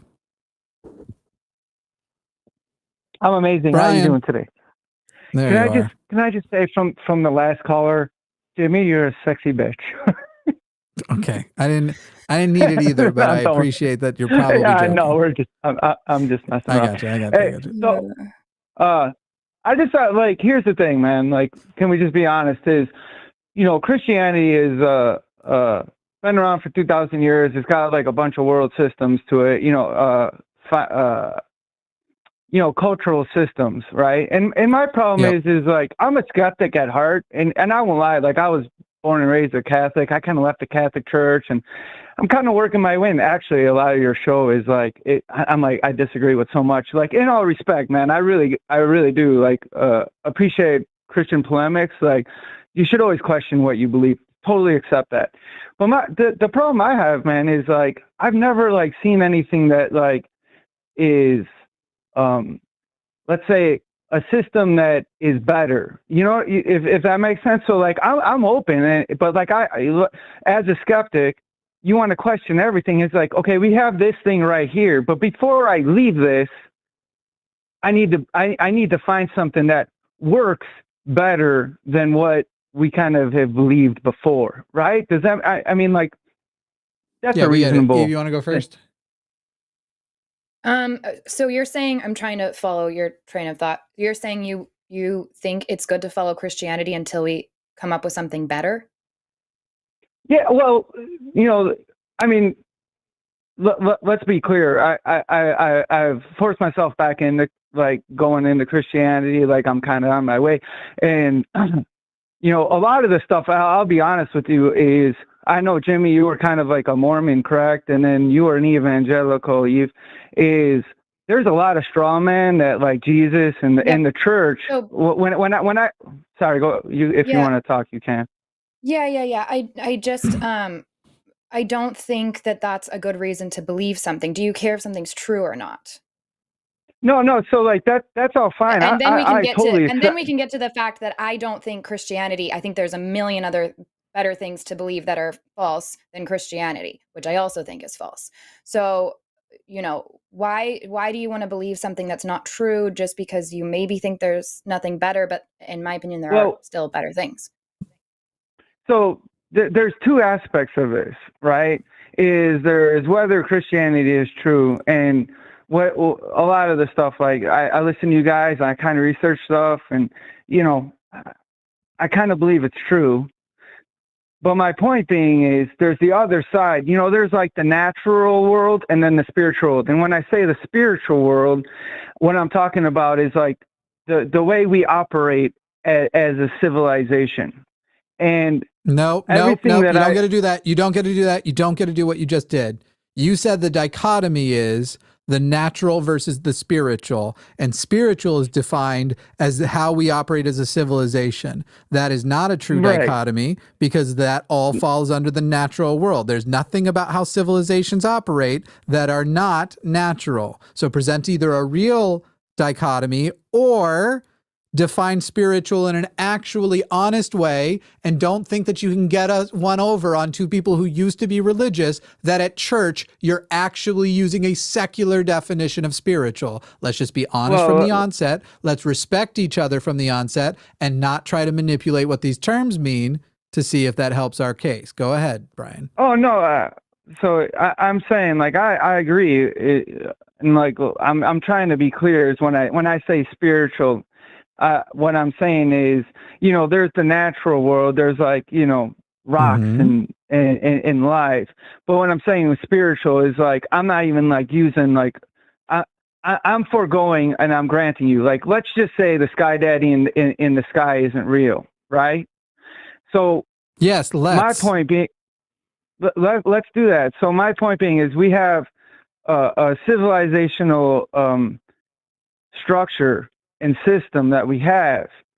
So and I that have is not found- spiritual, and to pretend it would be an equivocation fallacy. I think what you are trying to say is religion influences several aspects of society, and you see the several aspects by which it influences society as positives. And you worry that the removal of specifically the Christian religion, which is a popular religion, will leave absent holes for those aspects that currently society is being positively influenced. So the dichotomy that you're talking about is, regardless of if Christianity is true, society before religion and society after religion, or before Christianity and after Christianity. So let's explore that. What is the positive? Hey, look. If you're about to try and undo this deal, man, just know you're going to probably make it worse, because I just made your argument nine times better than you were presenting it. I'm saying here's my point. I'm not even saying Christianity is positive at this point. That's not my argument. My argument is, like, we have a system in place, so we can critique a million things about it, and I think. Who's we? Everybody. Who's the we that has the system in place? Great. I'm a part of the system that's in place. Am I doing okay without Christianity? That's meaningless. I'm saying is, no, it isn't. In society, you're describing a system that you are afraid will fall apart with the removal of Christianity. And I'm describing to you the system that I am in is the system you're worried about, who has successfully left Christianity. So either we can do what I was just trying to do a moment ago when I improved your argument by 900% and actually talk about what things you're worried about losing and whether, as you said at the beginning, the secular alternatives are better, or you can do another 5 minutes of exposition that will get us back to the first question in the first place. I'm content with doing either, because we make ad revenue the longer the show goes on. Well, hey, just because you're sexy, I'm just kidding. No, like, here's what I'm trying to say is, like, I won't even get into it, but, like, I don't believe Mormons are Christians in any way. They don't even accept the Nicene Creed. Doesn't matter. Like, I was a Christian after I was Mormon, but I don't give a shit. They believe in the Bible. They believe in Jesus Christ. They believe Jesus Christ died for their sins. So what you are doing now, the reason why you're saying I don't want to get into it is because you don't want to get called out on what you are doing. Another logical fallacy called no true Scotsman. Go on. Okay, hey, that's fine. I'll grant you. Whatever. You win. I don't care. My point is, like, it's not that I'm afraid. Whatever. It's like, I'm not saying I'm afraid of anything at all. I'm just saying, like, as a skeptic, all right, I have this system in place. Okay, if this is all wrong and this is not true, okay, where do we go from here? All right, but, like, that's great. Like, great, for example. Great. So we're back to the question I said we were going to. Yes, give me an individual aspect of the thing that you are worried we won't be able to adjust for. You said, where do we go from here? I'm worried. I'm not worried. Like, that's just weird that you keep saying I'm afraid or worried. My point I think if you are not going to be honest, since what you just described was a concept of worry, the idea of, if I lose this, where do I go from here? I never said if I lose this. I said, if this isn't right, like, where do we go? Okay, so, great. like, for example, if this isn't right, Brian. Oh my God. Brian, can you describe your argument in, like, one sentence? I thought I've been, like, that's weird. So my point being is, like, give me an argument for something that's different than Christianity. And so, like, my problem is like, we have, like, all these writings about Christianity. We have all the philosophies of Christianity. Either it's Orthodox, Catholic, Protestant, Mormon, whatever you want to say. I'll give you an argument for something that's better. I'll give you an argument for something that's better than Christianity. Truth. Whatever is actually real and something we can be sure of. Okay, so, like, that's the problem is, like, that's a meaningless statement.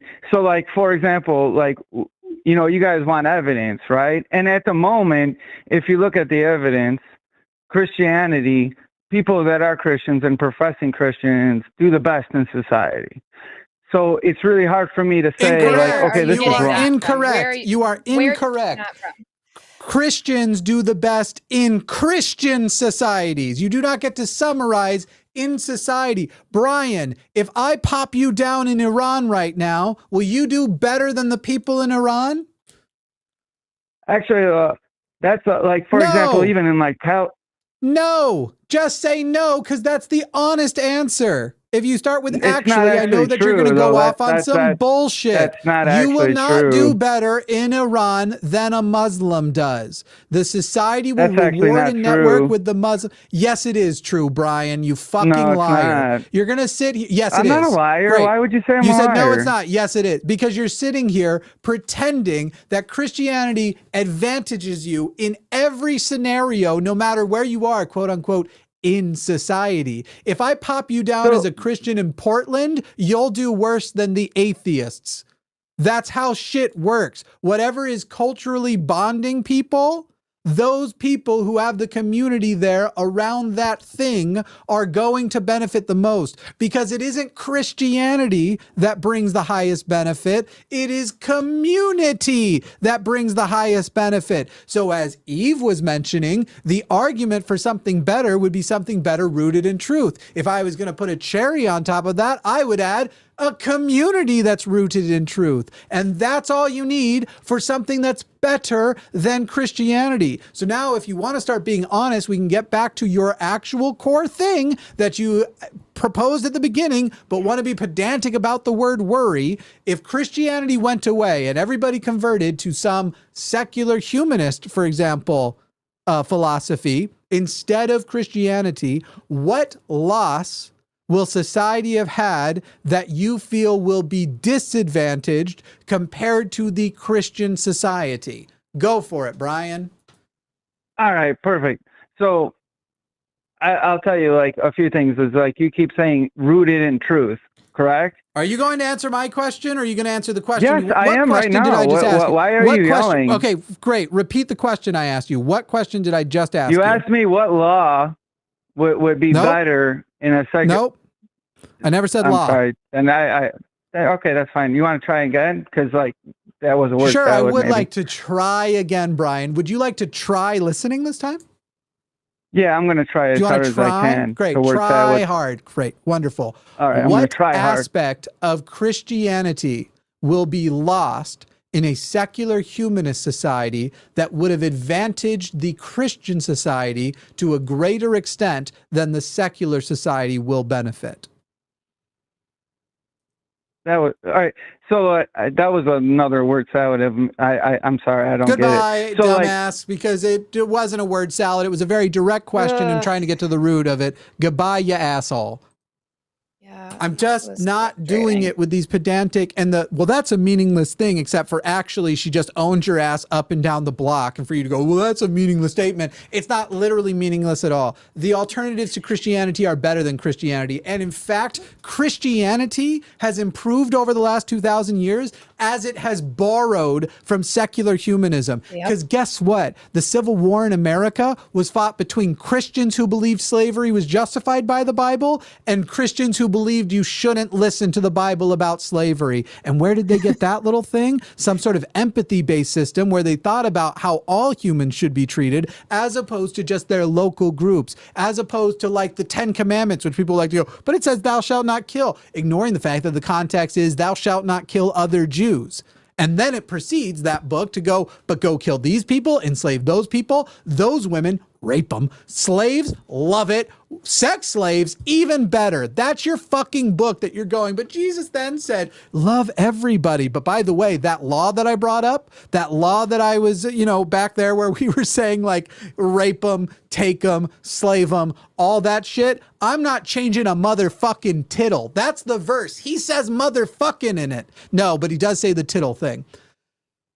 If you're going to call in and make a case, and then when you get owned, and maybe to you it was meaningless, because meaning is only something we can derive from things which we understand, and maybe you can't understand basic concepts, but stop weaponizing your ignorance and making that our fucking problem, and call in and state your premise And then when it is actively engaged, stop pretending that wasn't what we were talking about. You thought there was something about Christian culture that would be better than a secular humanist culture. What are those fucking things? If you ever call back, that better be what you're calling to tell us. List them off. Any bow you want to put on that? Because I look like the mean man right now. I'm just going to be the quiet one, being mad still at the caller from before. So it's all good. Oh, the fucking... I was honestly so mad that he was calling you Jim. That was irritating me. I think that's what I started talking. Like, that's why he called me honey or whatever. I was saying something. Right. Like, that in was response pissing to that. me off so hard. And then he made it worse. Like, I was already like, this is not an honest call. You can call like, me Timmy, honey. And then he did so much worse. God. Fucking Christ. And to have another call where somebody's like just not being honest and I'm answering their question directly. I got him to summarize what his point was and I responded very bluntly back. And then I get, well, that's just meaningless. Well, then I can just start every call by saying, well, what you just said it and called in for is meaningless. So whatever. I'm going to put it this way to that caller. I can't remember what his name was. Dumbass, I think. The one who called you honey. In the entire world for her entire life, I am Eve's best friend. And anybody watching who thinks that it's them, it's actually me. I am Eve, the greatest friend Eve has ever had, ever will have. And we're better friends than whoever's watching and their best friend. No, I'm mostly teasing because I feel like you probably have friends who would be mad and could compete for it. But we are very good friends. I can tell Eve if she looks nice on any particular day. I can compliment my friend. I would not have fucking said it the way you said it because Eve would have immediately felt objectified and sexualized because that's what you were doing. If her best friend in the whole fucking world can't say, honey, you're hot or whatever he said, then you fucking can't, you fucking creep. Go on. Well, and the tone of voice change as soon as like his everything suddenly just went into this horrific place. And I was just like, all right, well, this call got even worse. So Monkey at a Typewriter wrote, you can call me Timmy, honey. It's as if millions of vagus dried up in horror and were immediately silenced. It's a reference to Star Wars. All right. I'm purged of it. I feel good. I'm not going to take my anger into the next call. Great. Squid in Florida. Did you know that Jimmy Snow has a podcast starting September 6th?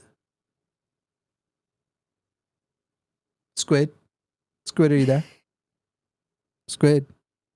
This is very important. Squid. He's using the web client. Squid, you got to pull your phone away and tap it, wake it up, because it uses the web browser, so it doesn't keep your phone on. You got to keep tapping to make sure your phone's turned on. Wake up your phone. I know that you're home. I'm not going to say the next lines, then it'd be weird. Squid, come back to the active browser. Just call back. Call back, Squid. I'm dropping you, Squid. Call back. What was even their question? Ew. What was it? Some eugenics ass shit. I hope that they were not in favor of it. Should people with genetic disorders have kids?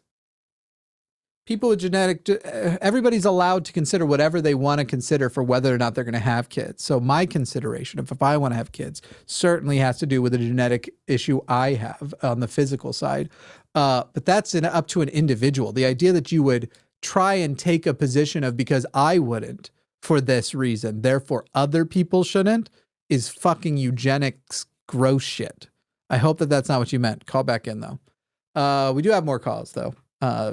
We'll run through these a bit, probably a little quickly. Joe in Australia, I will tell you we're not going to engage in a lot of the topic that you are wanting to engage on, but what was your question? I just wanted to ask what you think about the double standard of like a bunch of theists here have gone like, I've had a experience with God and how they consider that to be a divine thing. But when I have like delusions or hallucinations, they're not considered real things.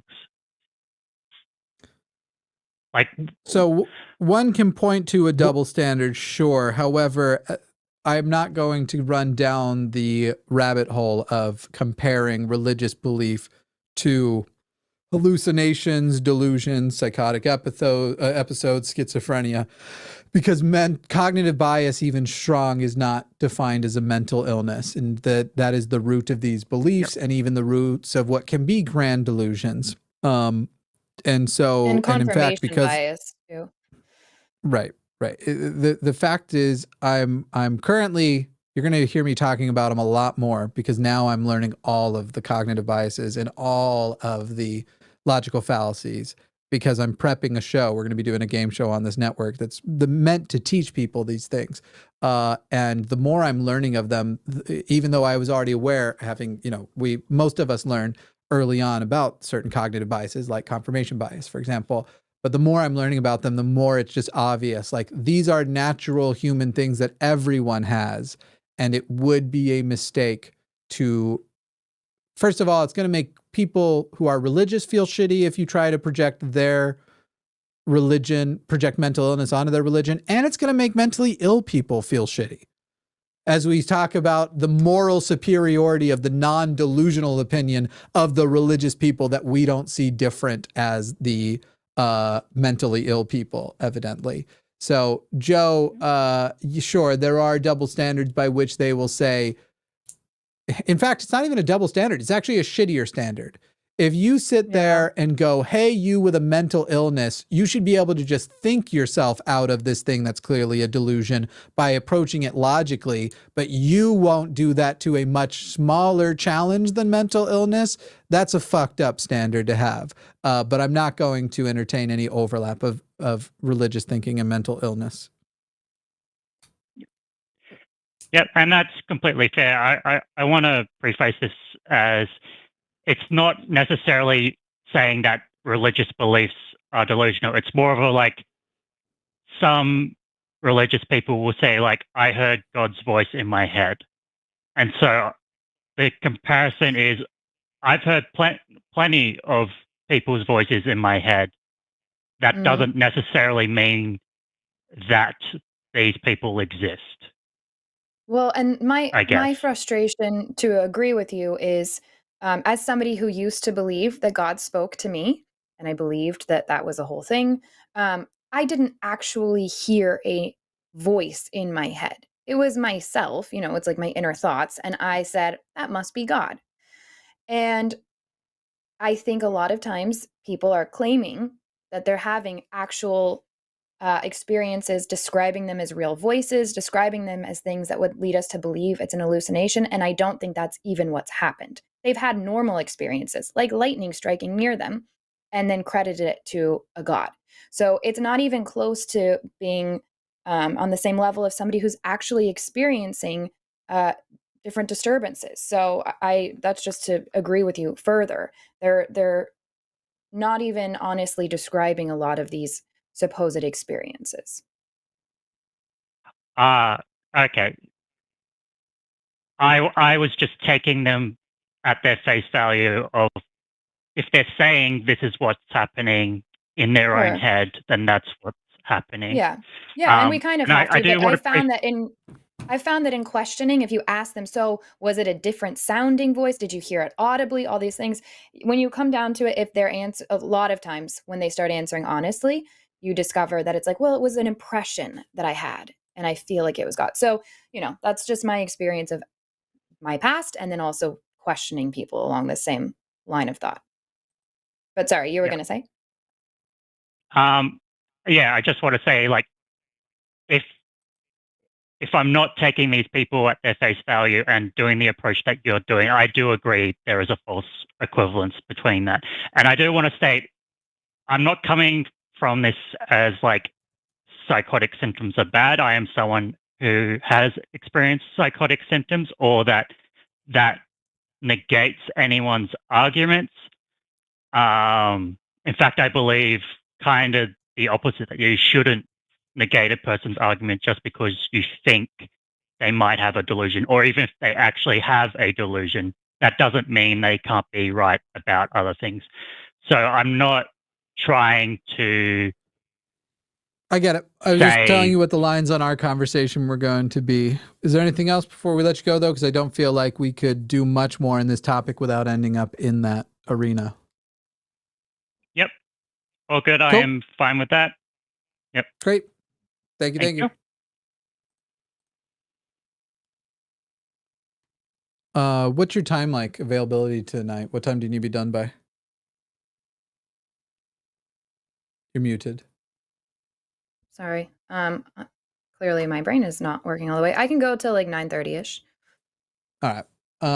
We'll cap calls there then and go with the calls we have left. Squid in Florida. Did you know Jimmy Snow has a podcast starting on September 6th? YouTube.com/@JimmySnow, Patreon.com/JimmySnow. How are you, Squid? Hi. Oh no. Yay. Hi, Squid. It's working. Squid, can you hear me? Yes. Okay, what's your question, Squid? Oh, I swear this isn't in a eugenics-y way, but Okay. should people with a lot of genetic disorders have kids? That's not for us It's to very say. morally. Oh, is there a better show for this? No. It's not a matter of show. It's a matter of that is a eugenics-y question. Oh, People should, this is coming if a from person, Squid, I am also a person with genetic issues. Physical is my main concern, but I have some mental stuff too. I often will in the shower will be experiencing a type of anxiety my parents never told me about, and I'll wonder which one of my grandparents did because it's definitely hardwired in there. Anyway, Squid, if you as an individual are thinking about having kids and you as an individual decide, I don't know if I want to have kids, if there's a high chance I would pass on such and such. I don't like what happened to me and I would feel guilty passing that along to somebody else. And if there isn't currently a system in place by which you could accessibly, CRISPR that away, if that would be your consideration, then that is your prerogative. But it would be wrong of me or any show to say people with X amount of genetic disorders or this specific genetic disorder should not have children. That is a eugenics-y way of putting it. So you are not wrong, Squid. I'm not trying to make you feel bad. If you have genetic disorders that you're worried about and you're considering, but to project that and ask other people in totality, You have to make it a in generalized, summary, right? yeah, it's actually a form of bigotry. But if you're asking about yourself, then that's going to be something that each individual has to figure out on their own, like Jimmy said. And they have doctors to sit down and talk with you about that, and then therapists specifically to help. But that's a very personal, individual situation. There's no like general, that's bad territory of assigning a blanket statement to that. Yeah, that makes sense. I don't know. It was very morally conflicting to me because, like, I don't know. It did sound very bad to me, but also it's deeply felt. So. Yeah. With your loved ones, with the people that you might want to have a child with your doctor, with your therapist, any of these are people you could have that discussion with. But to look for, if you found an answer online that was in totality or whatever, I would consider you probably on the wrong part of the internet that's about to try to sell you cryptocurrency and the idea that certain races are better than others. That's the kind of places you'd find those discussions, Squid.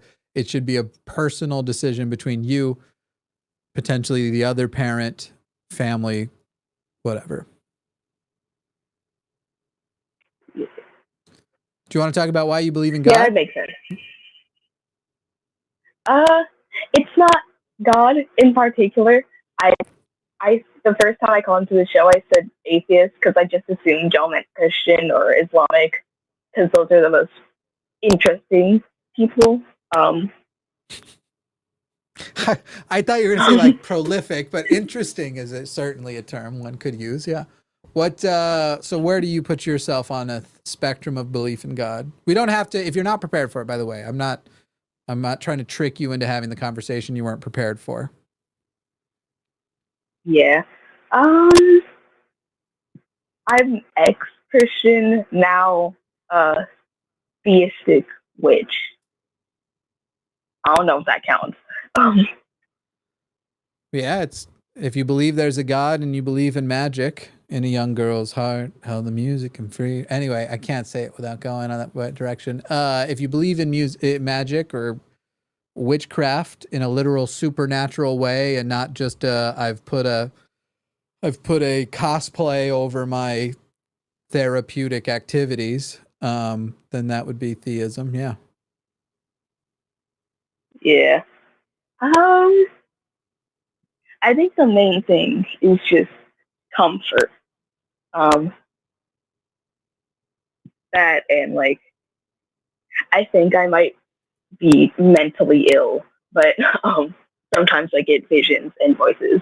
So that would be something to work out with a mental health provider. And in fact, if you are having what you are describing as literally visions and voices without being able to diagnose you, because I can't, imagine if you had heard that from somebody else, especially to a belief contrary to your own. Obviously, as we've been describing, certain biases might make you embrace it if it's with a belief system that is consistent with your own. But if you heard it from somebody who had one that was contrary, you would want to hope you could express to them in a way that it does sound like you are having some sort of crisis level mental episode, and express to them that you hope very deeply, even if you don't know them. Say you just met them, for example, on a call-in show, that you would want to express with deep empathy and worry that they should seek some sort of mental health treatment, consultation at the very least, for those things, to work out that, and to work out a system with themselves internally for that which they recognize is real and that which is not. So again, without diagnosing you, I think that would probably be what a regular empathetic person hopefully would experience. yeah. Cool. All right, Squid. I do hope you do you whatever you need, I hope you get it. All right, Squid? Good night. Cool. Good night, Squid. Thanks for calling.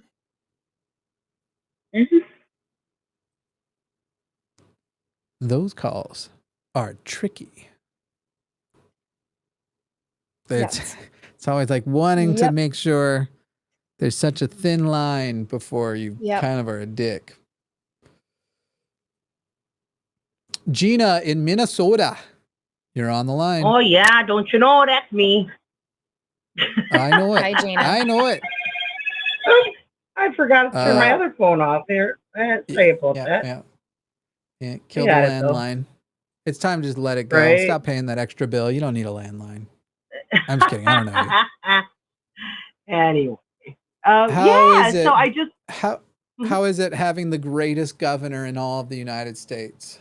Oh, my God. Are you kidding me? Nobody likes that guy. Are you joking? Nobody likes that guy. What?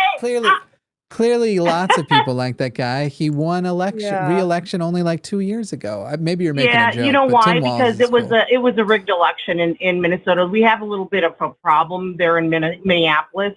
And I can Gina, you are joking, right? Gina, you are kidding, No, actually, right? I'm not. Okay. Do you think that the presidential election was rigged? Do I think that it was rigged? I think that there was.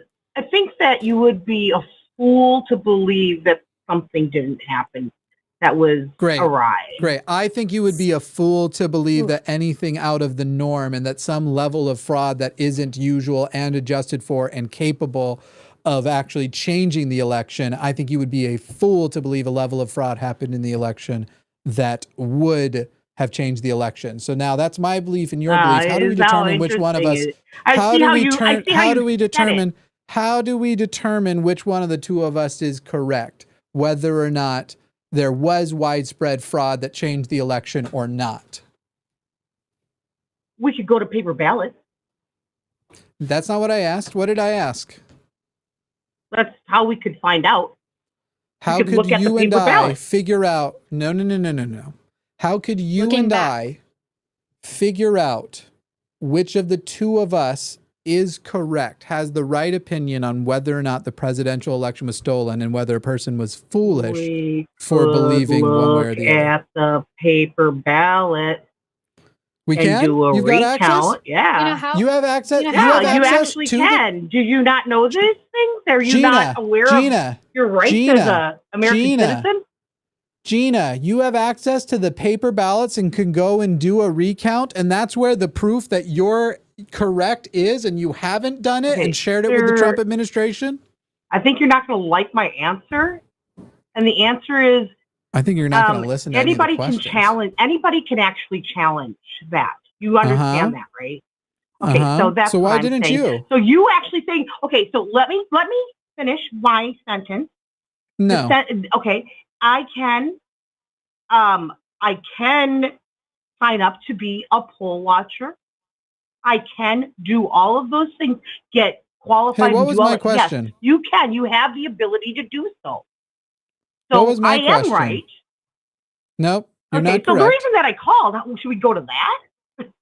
Because you're doing so poorly on this topic, I suppose we can, but I just want to know if it's so easy and the proof is right there, even though your claim has been disproved in so many courts, in so many investigations, and in fact, Donald Trump was making the same claims in 2020 or 2016, hired a committee of people with the presidential authority to investigate in 2016, where he was guaranteeing they were going to find somewhere between 3 and 5 million illegal ballots were cast, mostly in California. And that team came back and said, no, actually, when you adjust for the fraud that was there was a few dozen. And actually, it was in the opposite direction. The few dozen in cases of fraud actually benefited Trump, didn't take away. And that's from his own investigation team. Or you look at, say, the cyber ninjas in Arizona, which were also ran by an incredibly biased for-Trump team of people. And they did their investigation. And once again, after an adjustment, it changed less than 100 votes once you got rid of mistakes and fraud. Am I ever going to get a chance to talk? And it added, it took votes away. It literally, the fraud before and the mistakes before had benefited Trump. So yeah, when the two of us are talking about the evidence that exists, interesting that you talked about it and the evidence that, well, you made a claim, Gina. I know that it's embarrassing you to hear your whole thing completely dismantled. Yes, sir, it is embarrassing. We can move on to your other bullshit. Yes, you are right. I know it is. I know it is. And I know this tactic of trying to divert from it. You were incorrect. Shown to be incorrect. Yes, I'm so incorrect. And now apparently you are floundering. So what next thing would you sir, like to present that you'll almost certainly be incorrect that about? was at hand, not to Great. talk You're about going to explain politics. why we should. Great. Then I wish you. Then I wish you wouldn't have made a claim about politics. What's your proof of God existing? Wow. Because this is Gina. I'm just shocked at Gina. I can mute you if you want. I am going to just say one thing, and then I'm very eager to actually hear your argument for God. I'm just going to point out that this conversation got started because we made a comment about Tim Walz, and then you made a claim that he's not liked, and it went back and forth. So there was no nobody was trying to force anything. It naturally went that way in the conversation, and it's okay. Hey, Gina, please don't interrupt me in the middle of a sentence. We were having a natural conversation. That's where it went. It's okay. We don't have to continue talking about that. Now we can talk about what God you believe in and why. Well, actually, that's not why I called either. But is that what you want me to answer that question for you? I thought you only wanted to talk about that what you called about. So what did you call about? The topic on your live stream says, should we believe in God? My answer is yes, we should. Why? Okay. So my follow-up question is which God and why? Okay. Which God and why? There's only one God. And which God is pretty that? much a Muslim would tell me the same there's thing. only one God. So one God. Oh, Allah. Okay. Which cool. one is God. the one God? The one living God. There's only one. Okay. And which one is that? It's not going to change. Which one is it, Gina? Gina. Gina, There's one okay, God. great. You You're can saying deny. that you're saying that the Muslim God is the one living God. Great. Okay, since you won't answer, we're going to assume that Gina is here to advocate listen, for you know what? Allah, Here's the deal. Muslim God. It's the Christian God. How about tell that? me the Jesus. deal. How about Jesus? All right, Great. there. You like that? Jesus, does that make it Yes, better? yes, we do like honest answers, wow, dipshit. condescending is okay. Just answer the question honestly. Okay. I mean to I am condescend to answering the question honestly, dishonest. but you're not letting me talk. No, you are you didn't. talking the entire time. You are not letting Gina, me answer anything. Gina, can you spell the word irony?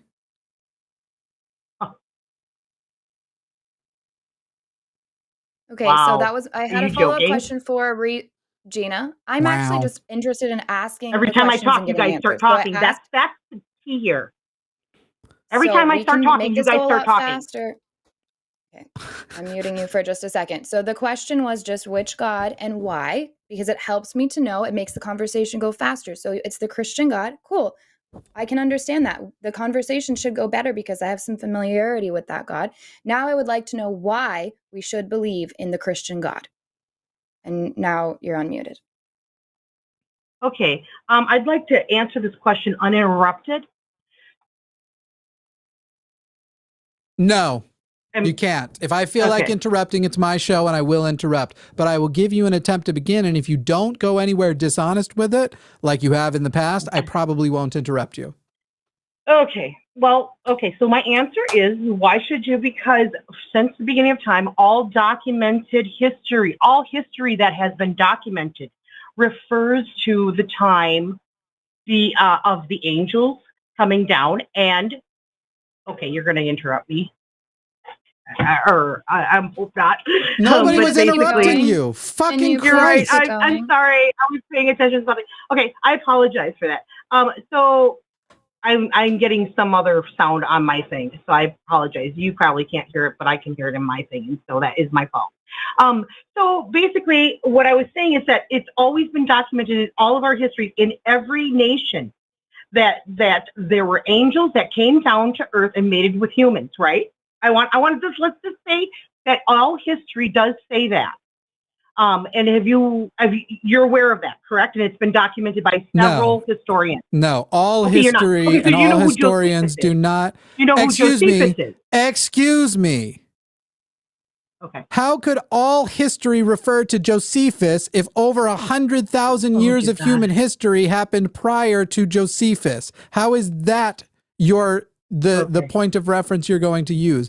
There is The reason no that I was all using of that was history. just- I'm not done. My God, the person who doesn't want to be interrupted sure likes to interrupt.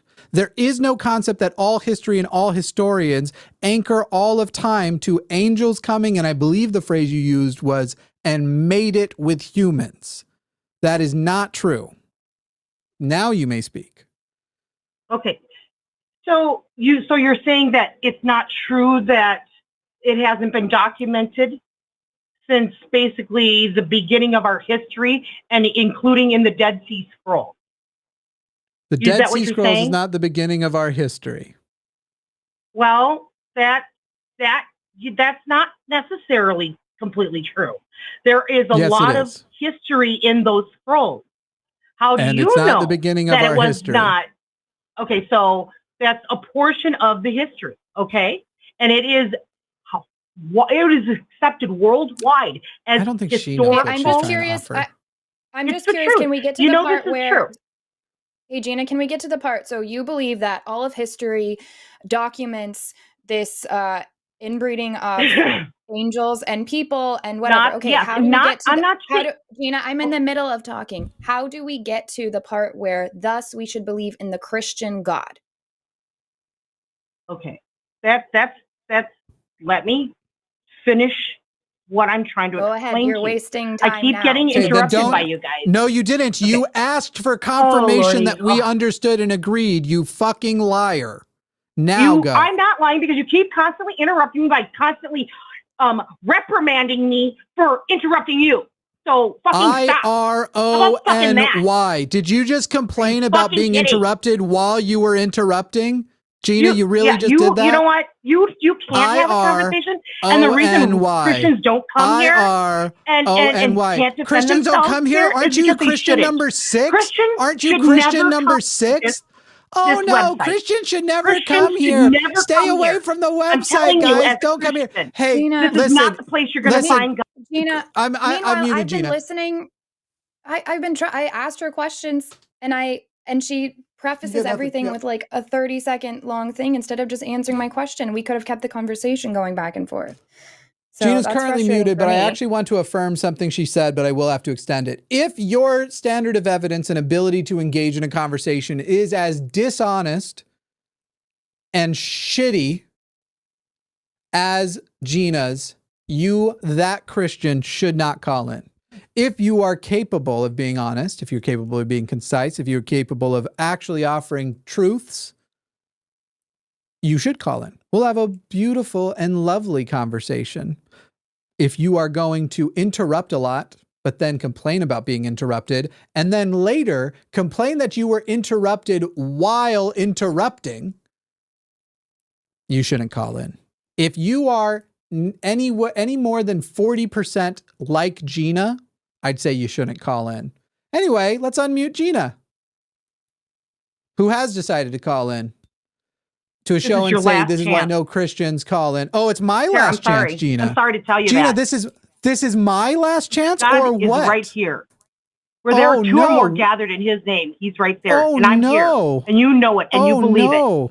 No, I don't. He's I talking don't to you, believe it. girl. In fact, You I'm let going to him- go let him so talk far to as you. to say I am certain the Christian You God did hear doesn't him. exist, You Gina. did hear him. Hey, Gina. It's an Gina, inner voice. Gina, It is, and it's in your heart. Gina, so, you know, you're a rejecting joke. him You like you sound are, like a, it's unfortunate you sound for like, you. you sound like a cat lady you unmuted from me. The Simpsons. Yeah, You I did. unmuted I me told for you. the You would have entirety of the known if world you to hear me. And now I'm gonna mute you again because you can't shut the fuck up for a moment. Gina, I literally said I was unmuting you, and you didn't hear it because you listening. can't Yeah. even listen when we are forcing you to be silent to listen. You don't listen when we're talking, and you don't listen when you're muted. There's not an instance in when you are muted, you are actually listening. You just don't listen. You look for keywords. You try to Kellyanne Conway that motherfucker. And then you tell me it's my last chance. Your God can lick my asshole. It's asshole flavored, except for he can't. You know why? He'd have to exist. But I would consent if he did, but he doesn't. So we'll never get the opportunity. I'm not afraid of your God. I'm not afraid of your assertions that you actually know deep down inside. You actually know. I will go so far as to say, I know the Christian God doesn't exist. Whether I know all gods don't exist. Go ahead. If Gina's God knew anything about me, they would know that I would like some evidence, and then they maybe would convince Gina to answer honestly and engage in a conversation. The most likely scenario that I could be convinced of a God would be somebody calling in and actually having something substantial to offer that makes me go look something up and be like, wow, it was totally wrong, which is what happened to make me go from being a Christian to not a Christian. But instead, we get Gina just going off on an emotional rant, which is really frustrating. Hey, Gina, I'm about to unmute you. I just got a text from a Christian friend who said, please know for the love of God that Gina does not speak for me. What do you have to say to your Christian compatriot there? I just unmuted you. I just unmuted you. Do you never wait? So you never stop talking the whole? Okay, then I don't give a fuck. We'll just drop you. She literally didn't stop talking at any point, and she thinks that this is going to go down as people are going to agree. Jimmy was the rude one. She called in, and I made a joke about how's it having the best governor ever, and then she made a claim about the election, and then got mad when that claim was investigated, and then got mad. I didn't want to talk about that. Well, you shouldn't have made that dumb claim. You should have said, I don't like him, but that's not what I'm here for. You can say whatever, but the fact of the matter is you got responses to the claim you made. And then you complained about the rudeness and refused to ever shut the fuck up when it wasn't your turn to talk, including when we tried to force the turn taking. All I know is at the end of the day that I hear calls like that. And the only thing I am left with is that Jimmy Snow has a podcast starting September 6th. Oh, that's impressive. The amount, it should be like a drinking game for how many times you got that in this They'd all episode. die. We'd kill That's everyone. true. It'd be... That's true. I wonder if the busy call signal we just sent out was Gina trying to go back. Hey, Brendan in Texas. This is Jimmy Snow. You're on the line with me and Eve. And do you already know what I'm about to say? You can say it first if you want. Something about a podcast? Yeah, what about a podcast? What was it? I'm trying to remember. I can't remember. Do you remember it? Somebody had a podcast. The name is very familiar, but it's escaped me right now. When's it starting? Yeah, I'm going to have to say I don't know on that one. There's going to be a lot of those types of answers here, I'm thinking. Starting September 6th. September 6th. Jimmy Snow All right. has a podcast starting September 6th. Anyway, go ahead, Brendan. All right. Well, I have it's more of a open question. It isn't really like a yes or maybe there's yes or no, but I haven't been able to find it. It's if talking to others, like about theistic things, with the goal of changing their mind, do you think it's morally different for an atheist to do that to a theist versus vice versa?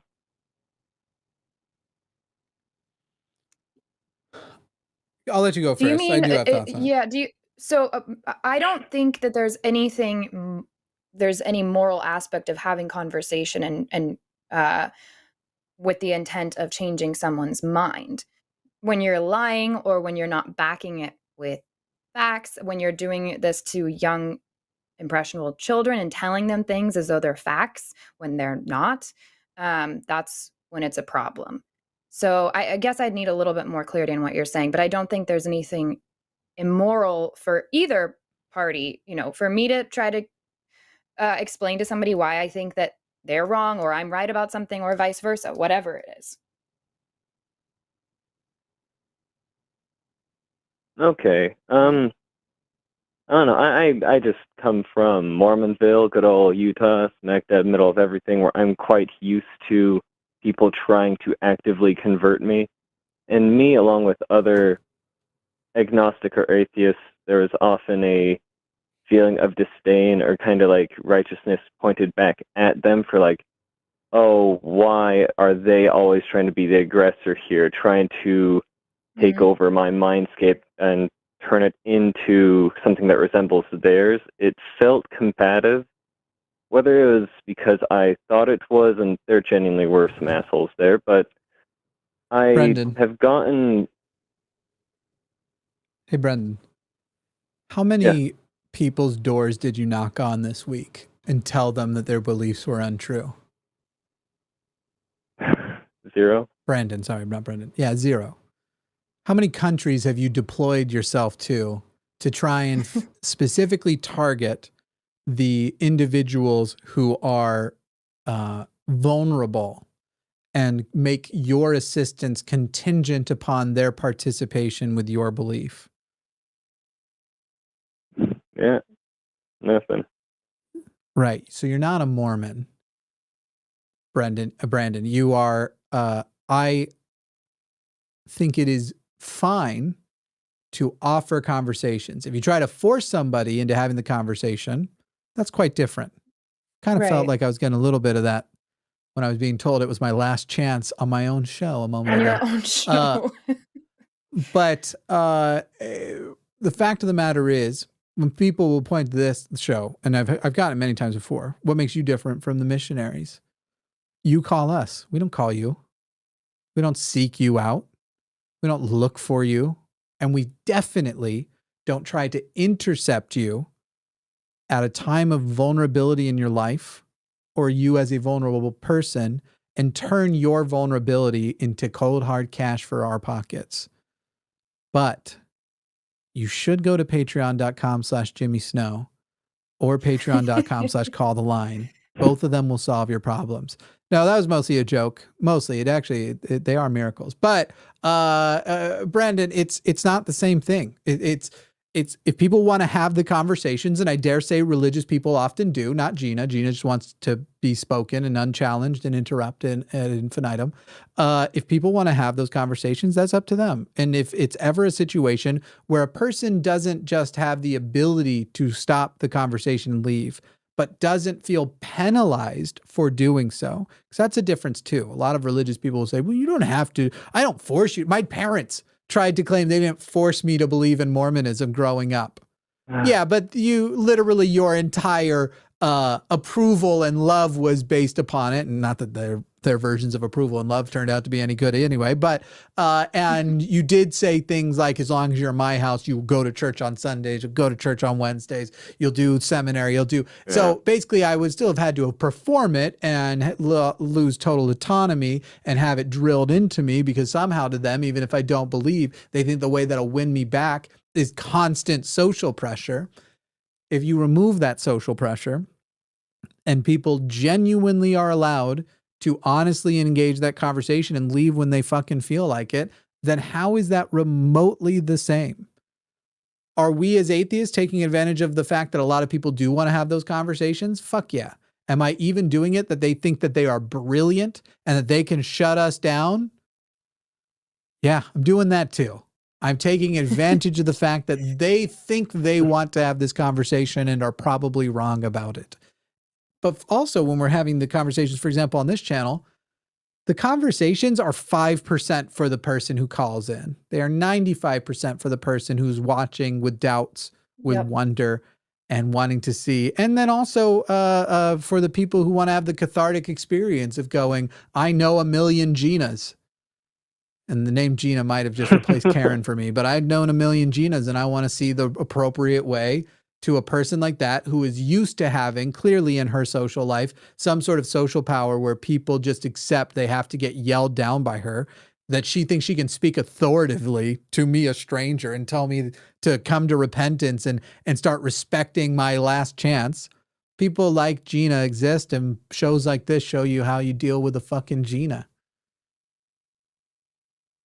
Yeah, well, yeah, I agree with pretty much everything you're saying. I guess it's just I guess I'm catching myself having these conversations is maybe a big issue. Maybe I'm reflecting it into the general question here, but I've had a lot of theistic chaos growing up, going from Mormonism to conspiratorial Wiccan. I'm not even sure what it ended up towards the end.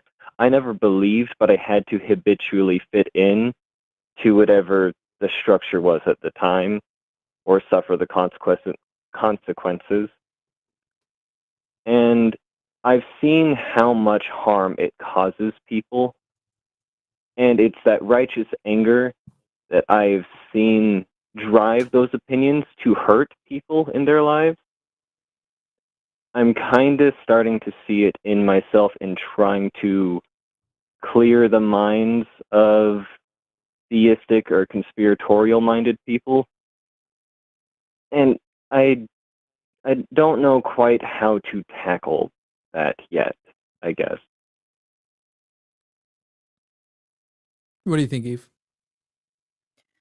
Yeah, I mean, I think if that's just an internal process that you're going through, then if it helps you to hear that, you know, there's nothing immoral about wanting to have these conversations or having the urge to respond, but also there's no pressure to do that either. I at one point did find myself where I think I was acting out of this place of feeling pressure to share what I believed, because that's how I grew up being taught, was that I have to, you know, be honest and share and be a witness and be a, you know, a testament to my beliefs and all of that. And honestly, it was through just therapy and becoming more at peace with where I've landed, where now I do this from a place of passion about what I do and helping other people. And that's my primary angle. If I was doing this from a place of I have to respond to this person because they're wrong, then my blood pressure would not be okay. So it might just be something you need to sit back with and maybe take it to a professional to figure out.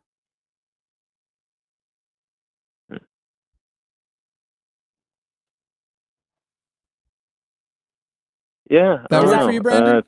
Does that Yeah, kind of yeah, make sense? that works. And I know this is a personal issue, but I like talking to people. I've had a lot more conversations, even with Christians or other theistic people over here in Texas than I have in Utah. Which, even though I think the culture over here in the Panhandle is a little infuriating, and having Yeah. less immediately culty talks has been very enticing for me to continue jumping into the scene, I guess. Mhm. But yeah, I'm not quite in a spot right now where I can find, I guess, professional help. Hopefully soon, but as I'm sure there's a lot of therapists could do for me. And I don't know.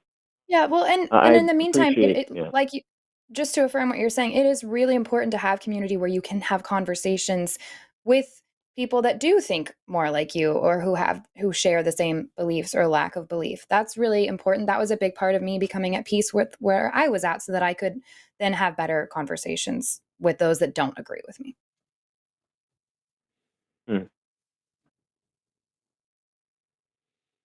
Well, All right, this is shoot. your last chance, Brandon. I'm just kidding. What do you? Anything else before we let you go? Oh, you had me worried there. I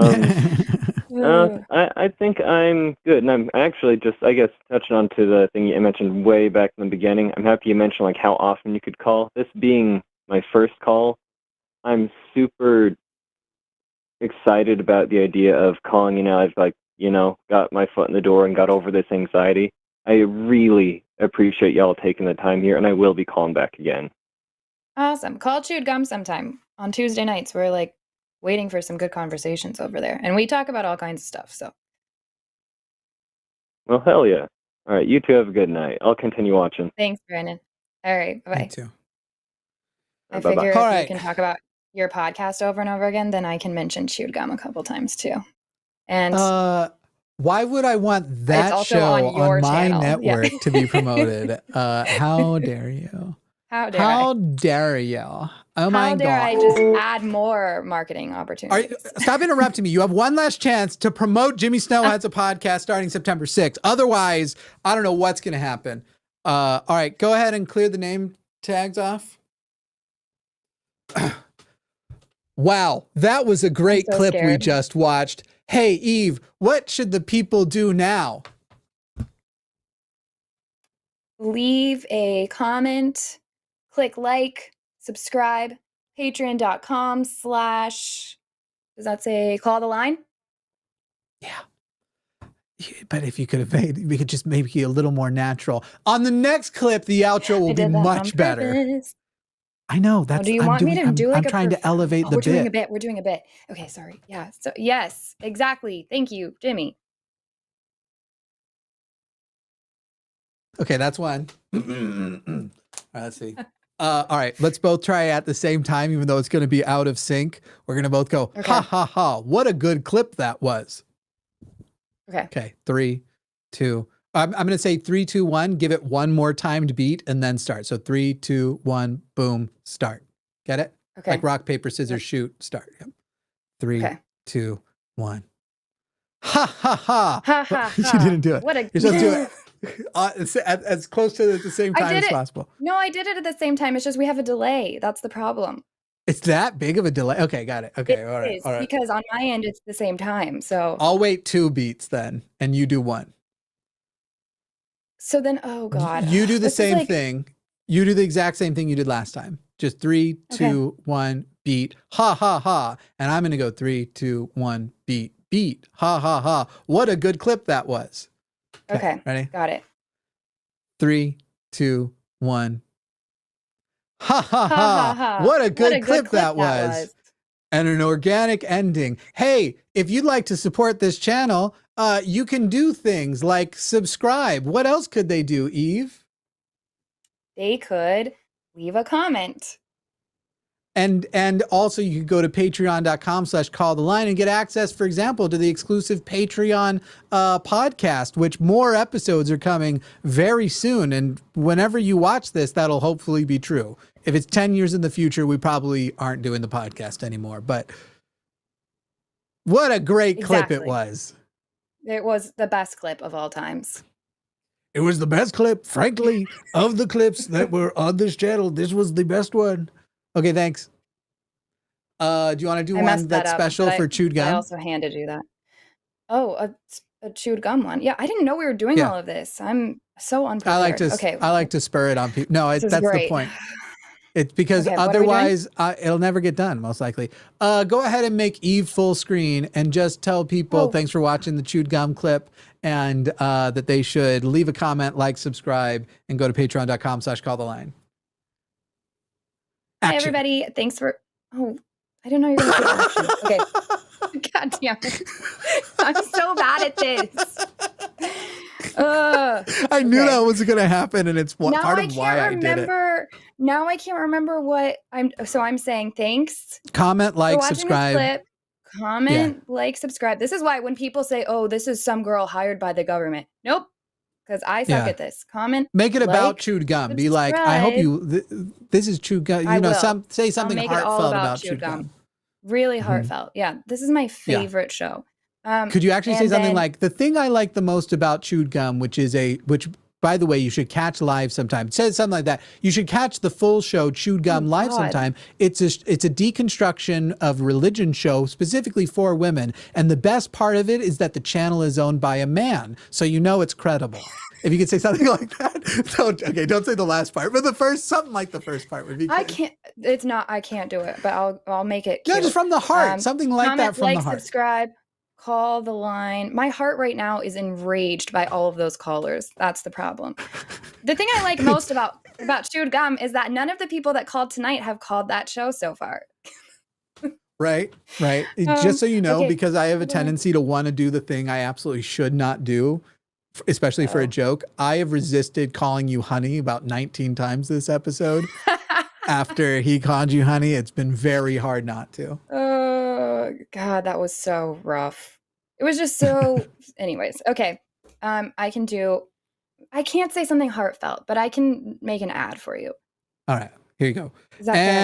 And action.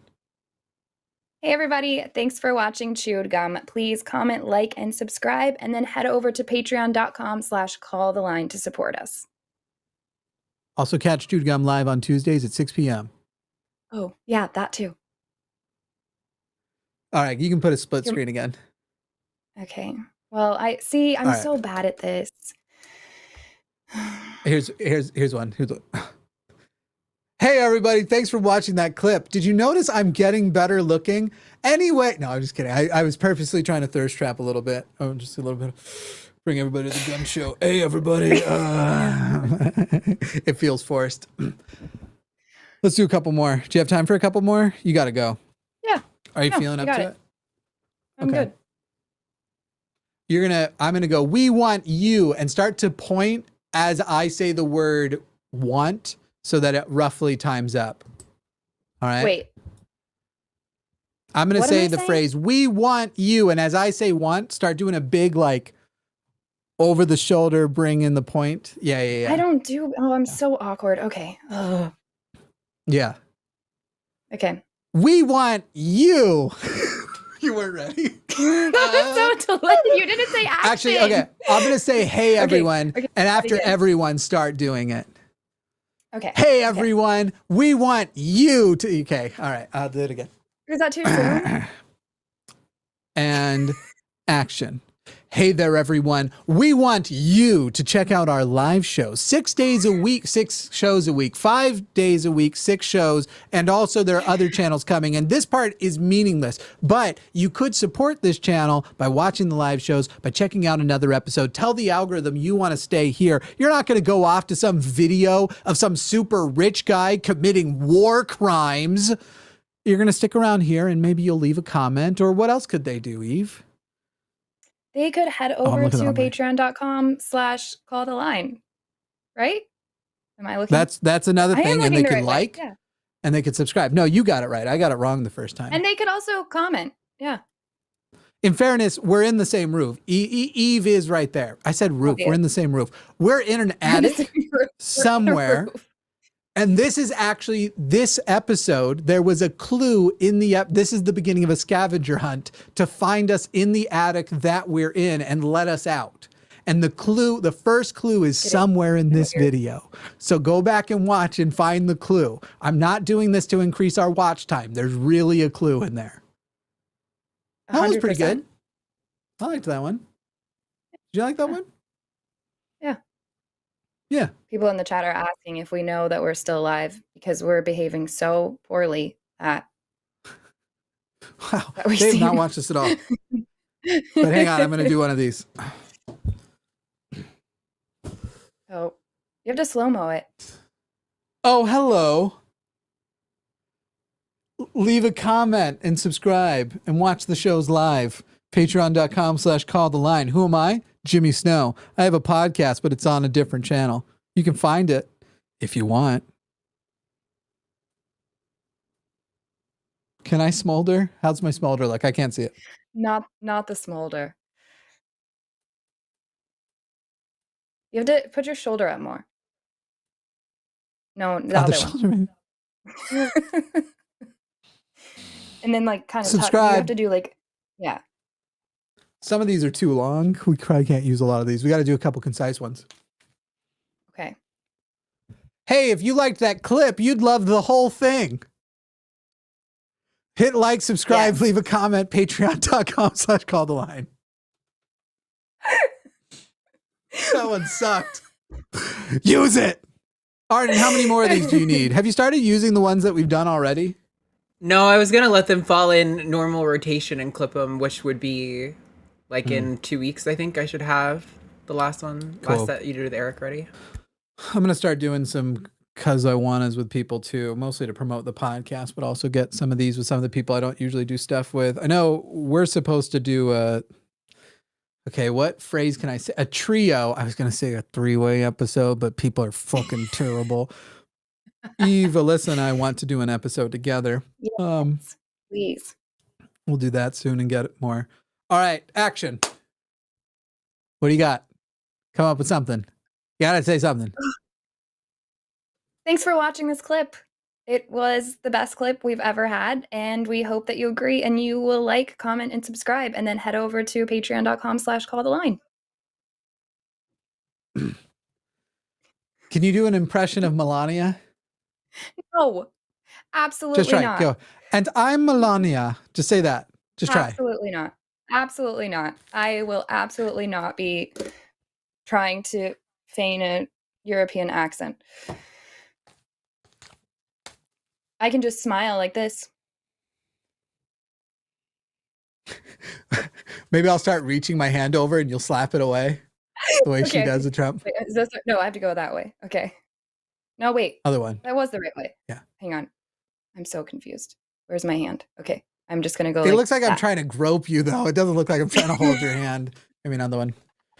Hello, and that was, if I had to say, probably the worst clip I have ever seen on the line. Frankly, that was terrible because they say a lot of facts, but we have alternative facts on our side. Now, do remember that if you are seeing me next to some woman who, frankly, not impressed, but if she were to laugh, that would be an endorsement of me, Donald Trump. A laugh is an endorsement, so do not smile or your face will crack. Don't do it. You can't do it.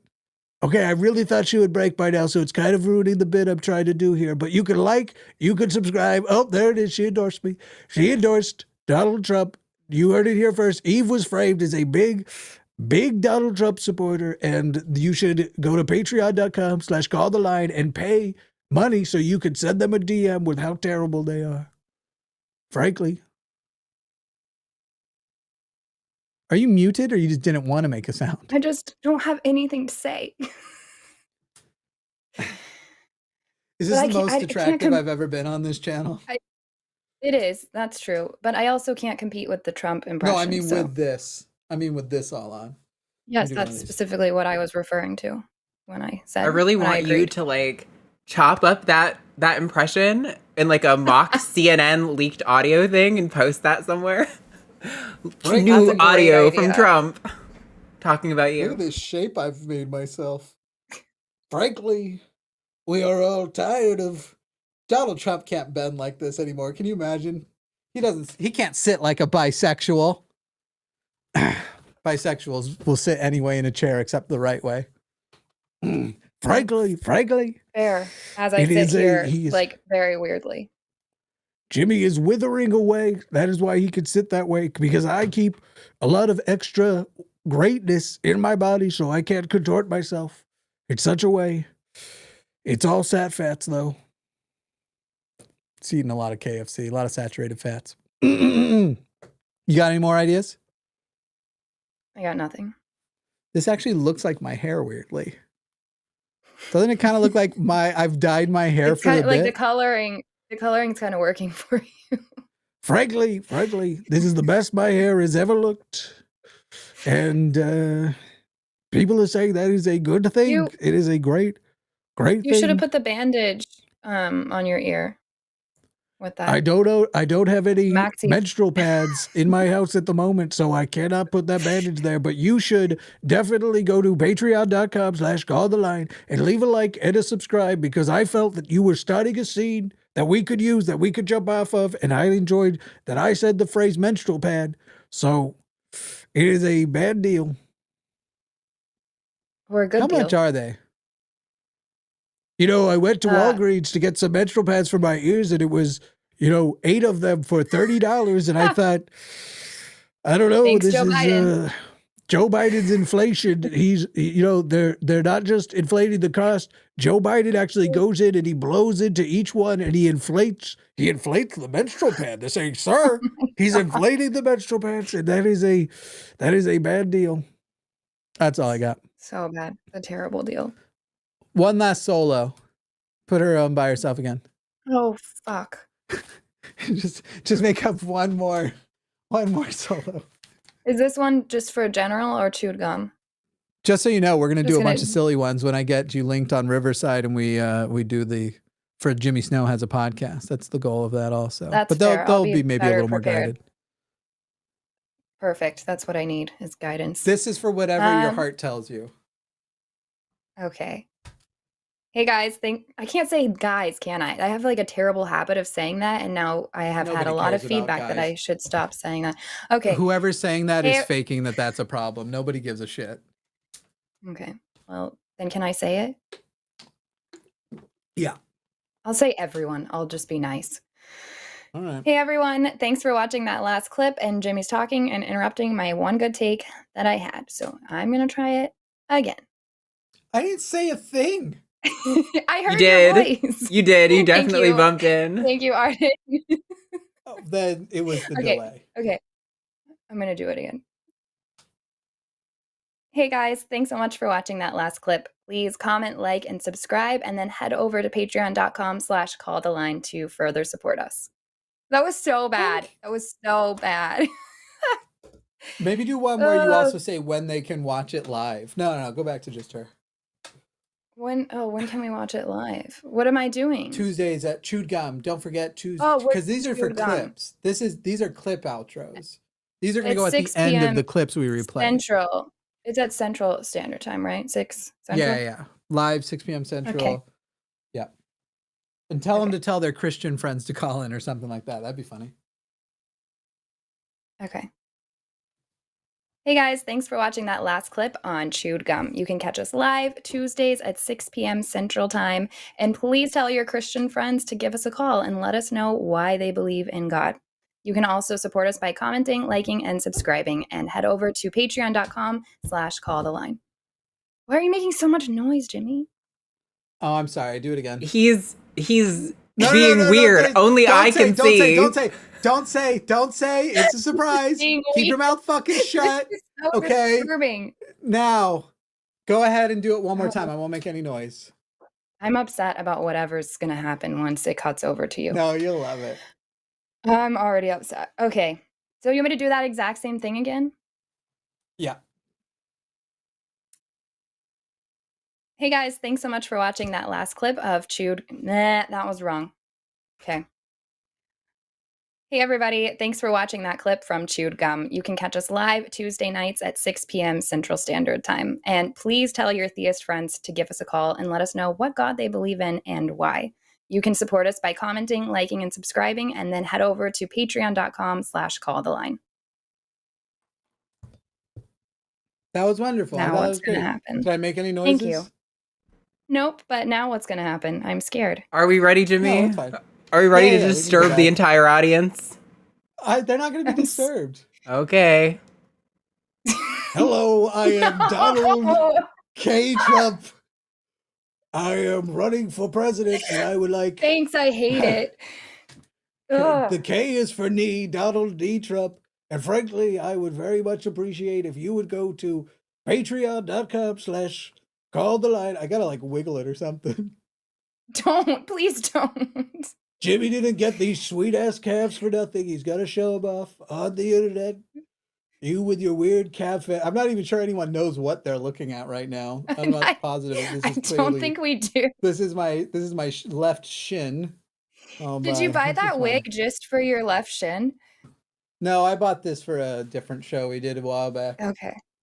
That's Frankly, we are very glad that you joined us here tonight. Do not forget that Jimmy Snow has a podcast, and it's going to begin on September 6th, which is the anniversary, because in January 6th, which is coming up, don't forget that the South will ride again. Okay, I'm not saying that. Don't you forget that this coming January 6th, we are going to steal the election. We're going to do it successfully this time. After we lose, we're going to steal it the right way this time, because I will be there at the front of the line down at the Capitol, because I always scream that word for some fucking reason. Thank you for watching. Thank you for coming. Patreon.com/Jimmy Snow should not be allowed to be on the internet for this long, because he gets weird and things get strange. Oh, Why don't you guys do man. the outro? Run Thanks the credits. if you made it this far. Run the Yeah. credits. Sorry and Please run thanks the for goddamn watching. credits. Thanks, crew. Thanks, mods. Thanks, screeners. This is my knee. I'm so disturbed. It looks like it has like a beluga whale head now. Like, So we gotta cover it up. Cover up with the wig. That's what we gotta God. do. Frankly, you're being very judgmental right now. I am judging so hard right now.